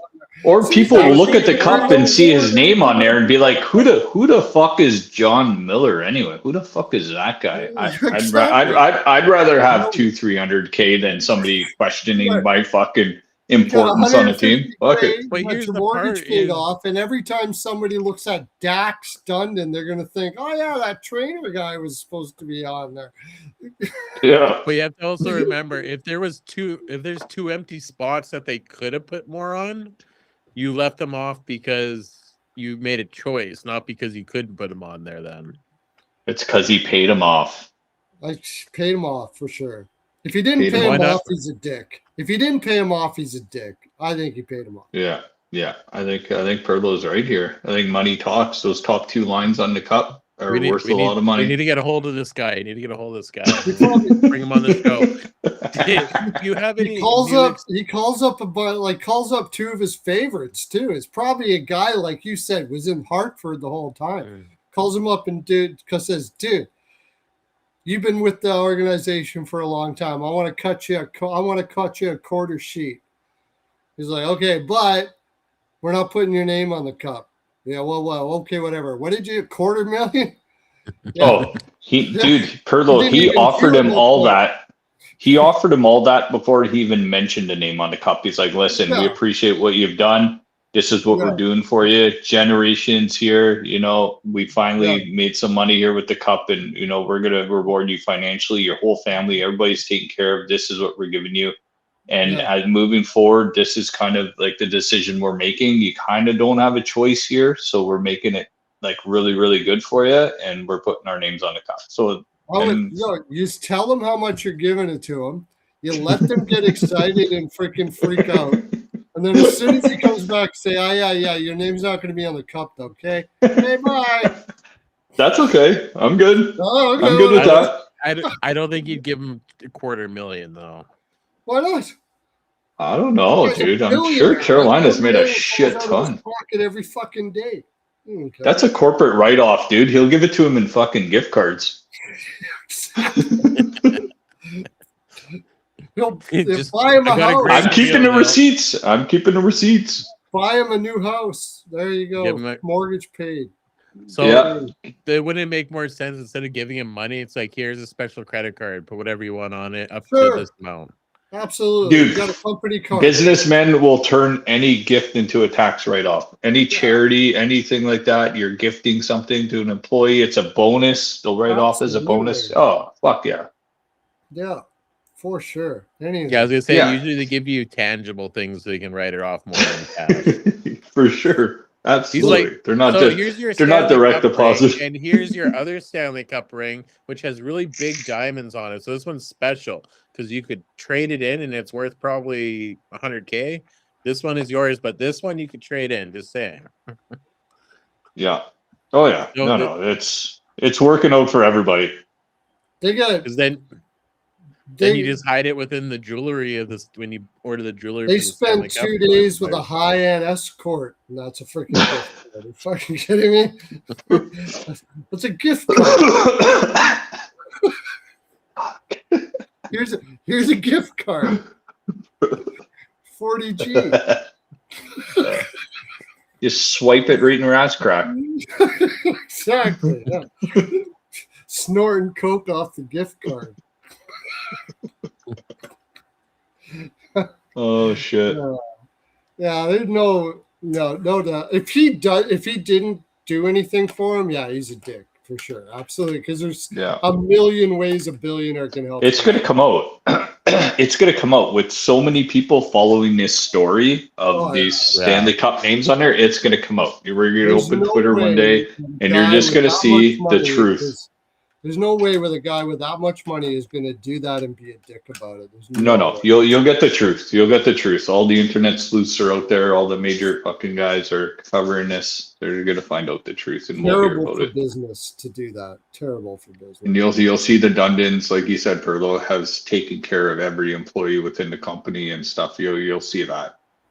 That'll come out next. I want to dig deeper and count all the names. I want to see if there's a reason why they didn't add them, then if there's 2 spots they could have added. Is there any more room below the lines? I don't know. Apparently, like Rocket Richard and Gordie Howe and shit are getting bumped off. All the guys, now. I bet you a lot of the people that were on the cup, once they found out who wasn't on the cup, they were calling Dundon up going, I don't need to be on the cup. Fuck. Yeah, you can see, I don't know if it's hard to show here, but at the very top, they start right at the edge, and at the bottom, there's still another line. So you could have added one more line below it. Okay. I heard that like Rocket Richard and Gordie Howe and stuff are getting bumped off the cup because there's not enough room. And then they start like eliminating like the level of the cup. Oh, really? Well, they remove the rings, yeah. Yeah, apparently, because you're not going to build the cup 30 feet high. Apparently, they've got to keep it. Then they keep the rings somewhere, right? Maybe. Yeah, it's at the Hockey Hall of Fame. Just going to chuck them. Don't need that. Chuck them. Fucking recycle them for pop cans. I have a couple friends that are Leaf fans, and I always say 2030 is going to be a great year. And then they're like, why? Well, that's when the ring gets replaced because it's going to be filled, and then the 67 team Stanley Cup ring is gone, bud. The only Toronto one that's going to be on there is the Toronto Arenas. That's it. That's hilarious. Or the Toronto St. Pat's or whatever. Yeah. Oh, yeah. There'll be no Toronto players on there at all. There'll be no Maple Leafs on there because all those rings will be removed. It's just going to be Toronto St. Pat's or whatever it is. Mm-hmm. Yeah. You better win a cup before 2030. Your name's coming off completely forever. Mm-hmm. By the next time Toronto Maple Leafs win the cup, they're going to have a Hall of Fame just for the rings. Oh, but dude. Have you guys not gone? Oh. Just for the extra rings that are on there. They'll have to have a separate. Have you not been to the Stanley Cup final? Or Stanley Cup final? Fuck, no, I wish I was. Have you never been to the Hockey Hall of Fame? Mm-hmm. I've been there a few times, yeah. You never went to the room where they have the original Stanley Cup? Yeah, it's upstairs where they have it all, yeah. Yeah, they have the original. One of our thousands of fans liked our show today. Thank you, Francis Kendall. Oh, that's my buddy, Francis. That's my buddy. Right on, buddy. Yeah. Because you have the presentation cup, the display cup, and then the actual Stanley Cup. The actual Stanley Cup is in a vault. So near the Hockey Hall of Fame, you can touch the presentation cup, or not the presentation cup, the display cup. You can take photos and you can touch it there. And then the presentation cup is the one the players have. And then when you go into the vault, there's a vault room with it's all like got like bulletproof glassing. You have the original Stanley Cup in this infrared case. And then you have all the rings. They stretch them out, and then they posted them on the wall in the vault. And every night that vault is closed. It's like high tech. It's like higher than a bank vault. Yeah. That has the original. Then they got the one that you fucking fart in and eat spaghetti in. Yeah, it's your presentation cup. It's the players. The one that they fuck up every year.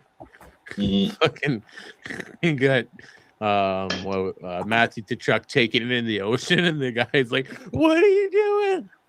Yeah. It's like salt water, dumbass. You can't take the cup in the ocean. Yeah. And then, which team was the one that dropped and dented? Was that well, there's been more than one. No, but the one that was on the ice. I remember that. Was that St. Oh, Louis? yeah. I think Uh, they dropped it. There's just this big dent in it. It's just like, oh Yeah. I want to say Philadelphia, but I don't remember. No. But anyways, Philly. we like it should was probably St. get going here. Oh, one thing I want to talk about. Do you think that? Oh, we did talk about that. Never mind.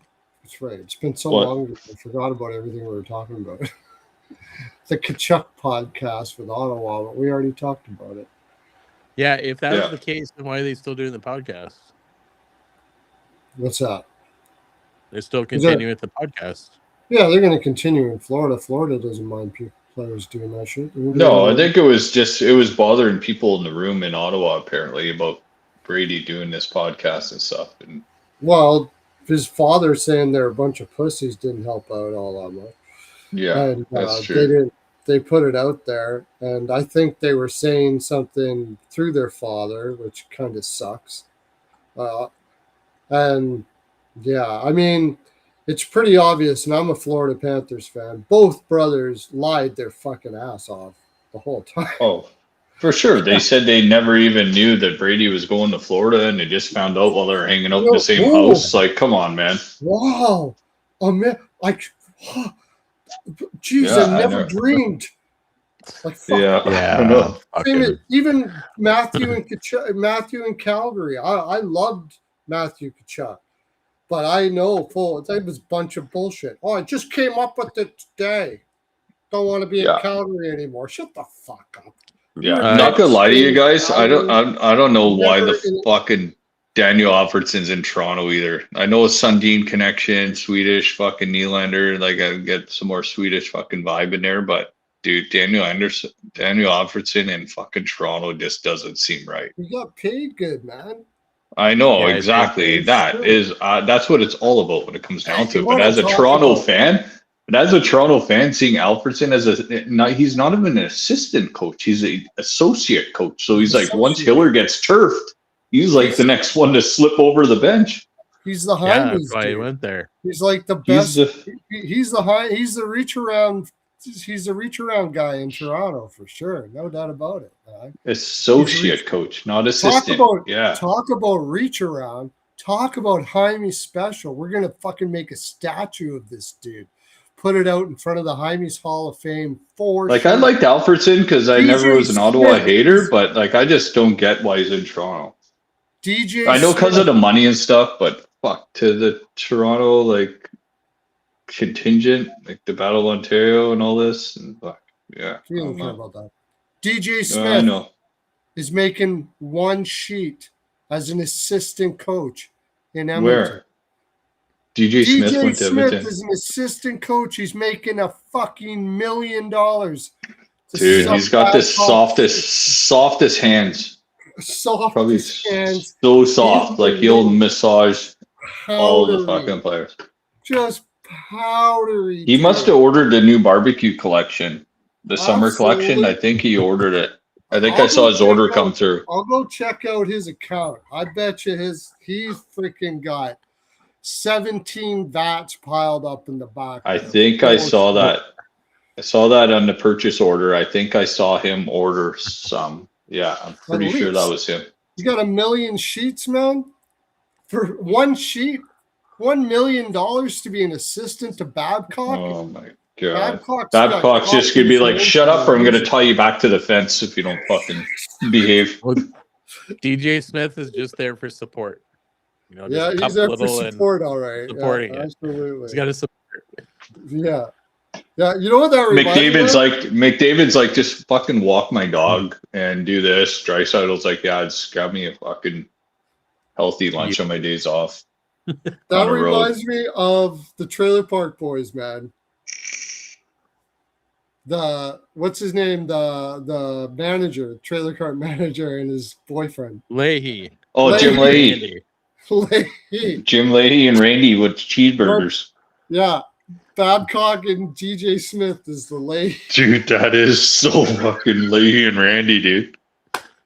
Absolutely. Yeah, Randy. That's a Leahy and Randy all day long, right there. Shithawks are coming. Shithawks are coming. Dude, Trailer Park Boys is so good. best. So good, man. Trailer Park Boys just- Christmas. I watch it every single year. He's like, I don't want to get out of jail. Ricky's like, I don't want to leave jail. We got a floor hockey tournament. In the United States, I don't want to leave jail. They freaking love the Trailer Park Boys here, man. Every time I bring up I'm Canadian, oh, Trailer Park Boys. Fucking yeah. Well, they sold out and they went to the US, right? So they know them down there. Yeah, they love it. They love Oh, it. they Where didn't go was to the that US. in Canada? No, they went to their website. They did SwearNet. Oh, okay. They did their own thing. Oh. Yeah. Yeah, that's true. They do their own thing now. They got a website and everything like that. SwearNet.net. Dude, Yeah. well, didn't Bubbles get charged in like fucking LA for like They've diddling all and gotten shit? charged for things. Like fucking rape or something, Bubbles? No. Yeah, dude, Bubbles got in trouble for like fucking aggravated Are you rape or serious? something. Is Yeah. that why you never see him on the that podcast? Like, that's not really a podcast. They do shorts and stuff. I don't know. Yeah, no, Mike Bubbles got in Smith? trouble like fucking around with It's Mike girls. Smith. He was but, a drummer. He was a drummer for a really good band. The heck is his last name is Smith too. It's Mike I Smith. met it. I met. Dude, his I dad. met Leahy, dude, in the south end of Barrie. I was at a fucking bar in the afternoon. I was grabbing lunch because I work near there, and there was Yuck Yuck's Comedy Club just up the road. And Leahy was sitting at a bar stool a couple down from me. I'm like, that's fucking Leahy. And it was like I didn't mid-afternoon. And he was like drank? slamming Caesars, dude. He was like He was- fucking I drinking. didn't He was know he slamming drank. Caesars. Yeah, yeah, Oh, yeah. He Mike drinks. Smith has, He was a full-blown alcoholic. He wasn't just a character. Oh, I thought That guy he was fucking drinking at that bar that afternoon. I'm like, I hey, thought man, he how's it did- going? I He's like, thought I got he a comedy didn't show at actually- Yuck Yucks tonight. Oh wow! I thought he Mike- didn't actually drink. yeah, Mike Smith did get charged Mike in Smith. October 2nd, 2025 in Halifax. He pled not guilty in February 2026 and is scheduled to stand trial. Date to be determined. Oh shit! Yeah, dude, I knew he was For in trouble. sexual assault, yeah. Oh my Yeah. god! I mean, yeah, that's. I met his dad. He was a welder up in Fort McMurray, man. His old man was a welder. Who, in Fort Bubbles' his McMurray. dad? Yeah, Mike Smith, No way. his dad. I was Fuck's like, sakes. Fucking I just didn't- living in the shed with fucking kitties. Fucking here we go. He just brings that to his testimony. See, I couldn't have done this. I didn't believe him at all. Fuck, I can't was even like, see yeah, straight. How am I supposed to fucking rape somebody? I didn't believe him at all. And I was like, yeah, right, dude. Jesus, what the hell are you doing up here if you're Mike Smith, if you're Bubbles' dad? And then everybody later said, that's his fucking dad. I go, you gotta be kidding me. I go, yeah, no, it's his dad. And then next time I saw him, I'm like, sorry, I just didn't, like, how come Bubbles isn't taking care of you, dude? You look like Fort McMurray. for Can't fuck's fucking see anything. I'm too busy fucking raping chicks. Well, That's fucking awesome. This episode's getting cut from YouTube. It's going to be flagged. Oh, shit. No. Yeah. If it hasn't been No. flagged by now, man, you haven't seen nothing yet. You should see when Rico and I really get going. See Rico when he's got about 12 in him. Oh, yeah. Boys, it's Oh, fucking Friday night. Oh, yeah. We got just him and I will be here till like 3 o'clock in the morning. We won't even be talking about hockey anymore. I don't know how the hell. Yeah. we don't- I sell lots of shit on Saturdays at work, so I'm just like fucking half out of it and I don't give a shit. And I just fucking start talking to people and they'll buy stuff from me. I Yeah. love it. I did get flagged for selling products though. Dude, the amount of people you probably sent to Costco to buy Heimies and they were out of stock was probably the fucking best. Like we got to talk to Costco about keeping Heimies on the shelves, dude, because not everybody orders that online. Some people go right into the stores looking for Yeah. Heimies. Exactly. I know. I get phone Yeah. calls all the time. I know. You Where's can't all have the that Heimies, anymore. bro? Type in on Google Jaime's body lube. Yeah. So I don't know if you can read that. It's backwards. It says Jaime's body lube or Jaime's is a humorous brand name created by the popular sports betting and NHL podcast, Rico and Pearlo. It's running. Fuck Yeah, dude. off, dude. You made Google AI. Oh my god. That was Yeah. AI. I'm on AI now. Jesus Christ. There you go. I sent Yeah, it to you. dude. I'm on AI. Well, you know We what? are on- It's we are artificial on intelligence, AI. Perlo, but there's no artificial flavors or colorings in Heine's, so that's why. There's no artificial ingredients. Even AI doesn't have it right. It says it's a fake product. I don't know what the fuck. Fake product, okay. Yeah. Yeah. You need to Because AI hasn't bought it yet. Right. I just went out and bought like 15 Perlocopters to send fake products to everybody. For fuck's sake. Yeah, okay. What are we talking about? Take a look at the distribution center fucking poster that you got. Does that look fake to you? Yeah. I'll make no you shit. a summer line here. Does that you look a fake to summer you? Does that look fake to you? Exactly. What Yeah. does the new summer line have? I forget. I haven't made it yet. What do you Yeah. want to call the one? Summer breeze or something? Summer breeze. Yeah. Or ice breeze, or- Ocean breeze. Ocean breeze. Okay. It's the yacht club edition. So like everything to do with sailing, stuff like that. Yeah, drop it like it's yacht. That was the latest drop. We called it. Drop it. That was the latest drop promotion we had. Drop it like it's yacht. If you're out boating this summer, if you're out boating, you just needed to bring it on the boat because you just can't go back to the dock. Once you're out on the water, you're out on the water. There's no going back. We got to call up Snoop.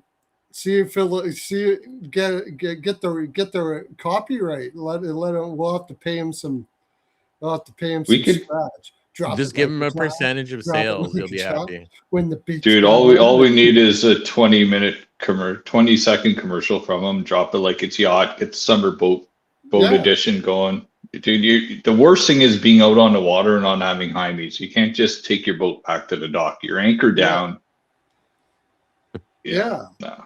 When the bitch got an attitude, drop it like it's yacht. Drop it like it's yacht. When you want to park that boat in the water, drop it like it's yacht. Behind these summer collection. Yeah, man.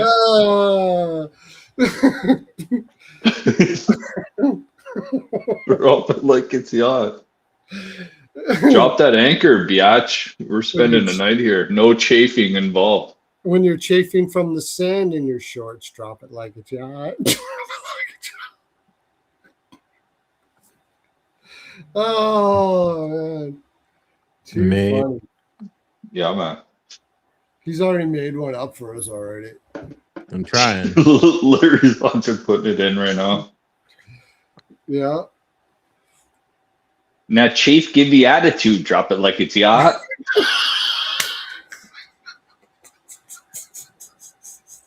I gotta get the lyrics for that. We gotta do that shit, man. Dude, put it in that fucking Sonos app or whatever, and you can make a song about it. Yeah, we can do it. Yeah, it's called Sonos. I think there's an app where you can just fucking write a lyric and just hit fucking play, and it'll make an AI song about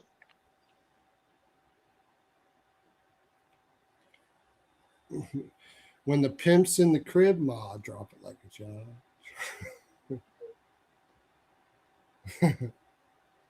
Yeah. Nobody's chafing on the water because we drop it like it's yacht. Drop it like it's yacht. Okay, let's see. Ocean breeze. Drop it like it's a yacht. I'm a nice dude with some nice streams. See the ice cubes. See the ice creams. So that should be something we can do with that.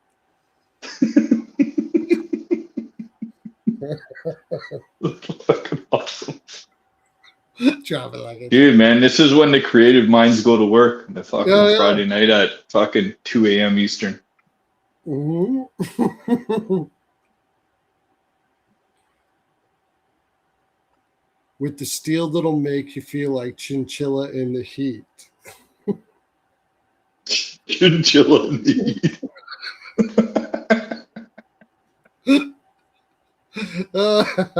That's an actual line in the song. You know that. Oh shit! I didn't know that. Chinchilla in the heat. That's some chafing right there. You feel like a chinchilla in the heat. With the steel that'll make you feel like chinchilla in the heat. So you don't try to run up on my dude.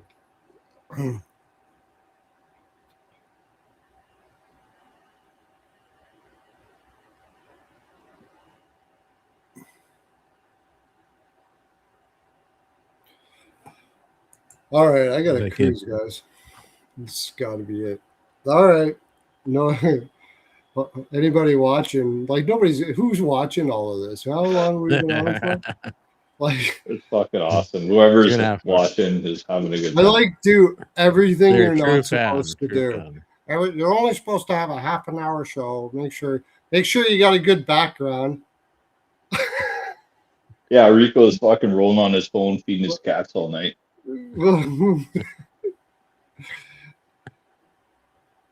Oh, yeah. You know what? Did I even have a thumbnail going for this shit? Yeah, I did. Did you even hit record? Did you even hit record? Yeah. Did you even press play, man? Dude. Or Cheech and Chong. Excuse me, sir. Do you have a license? Yeah, isn't it back there on the bumper? Yeah.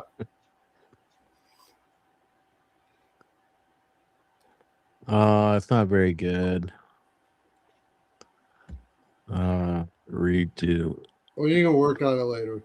All right. Yeah, I will. That's full 42, I think. I got it. All right, boys. It's already, what, 2 o'clock? Is it 2 or 3?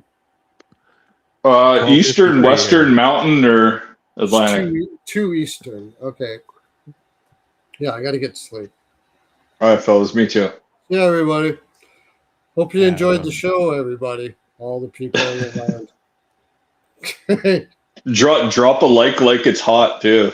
Drop it like it's hot. Like it's hot. Drop it like it's hot. Like it. Like it. Like it. Like it.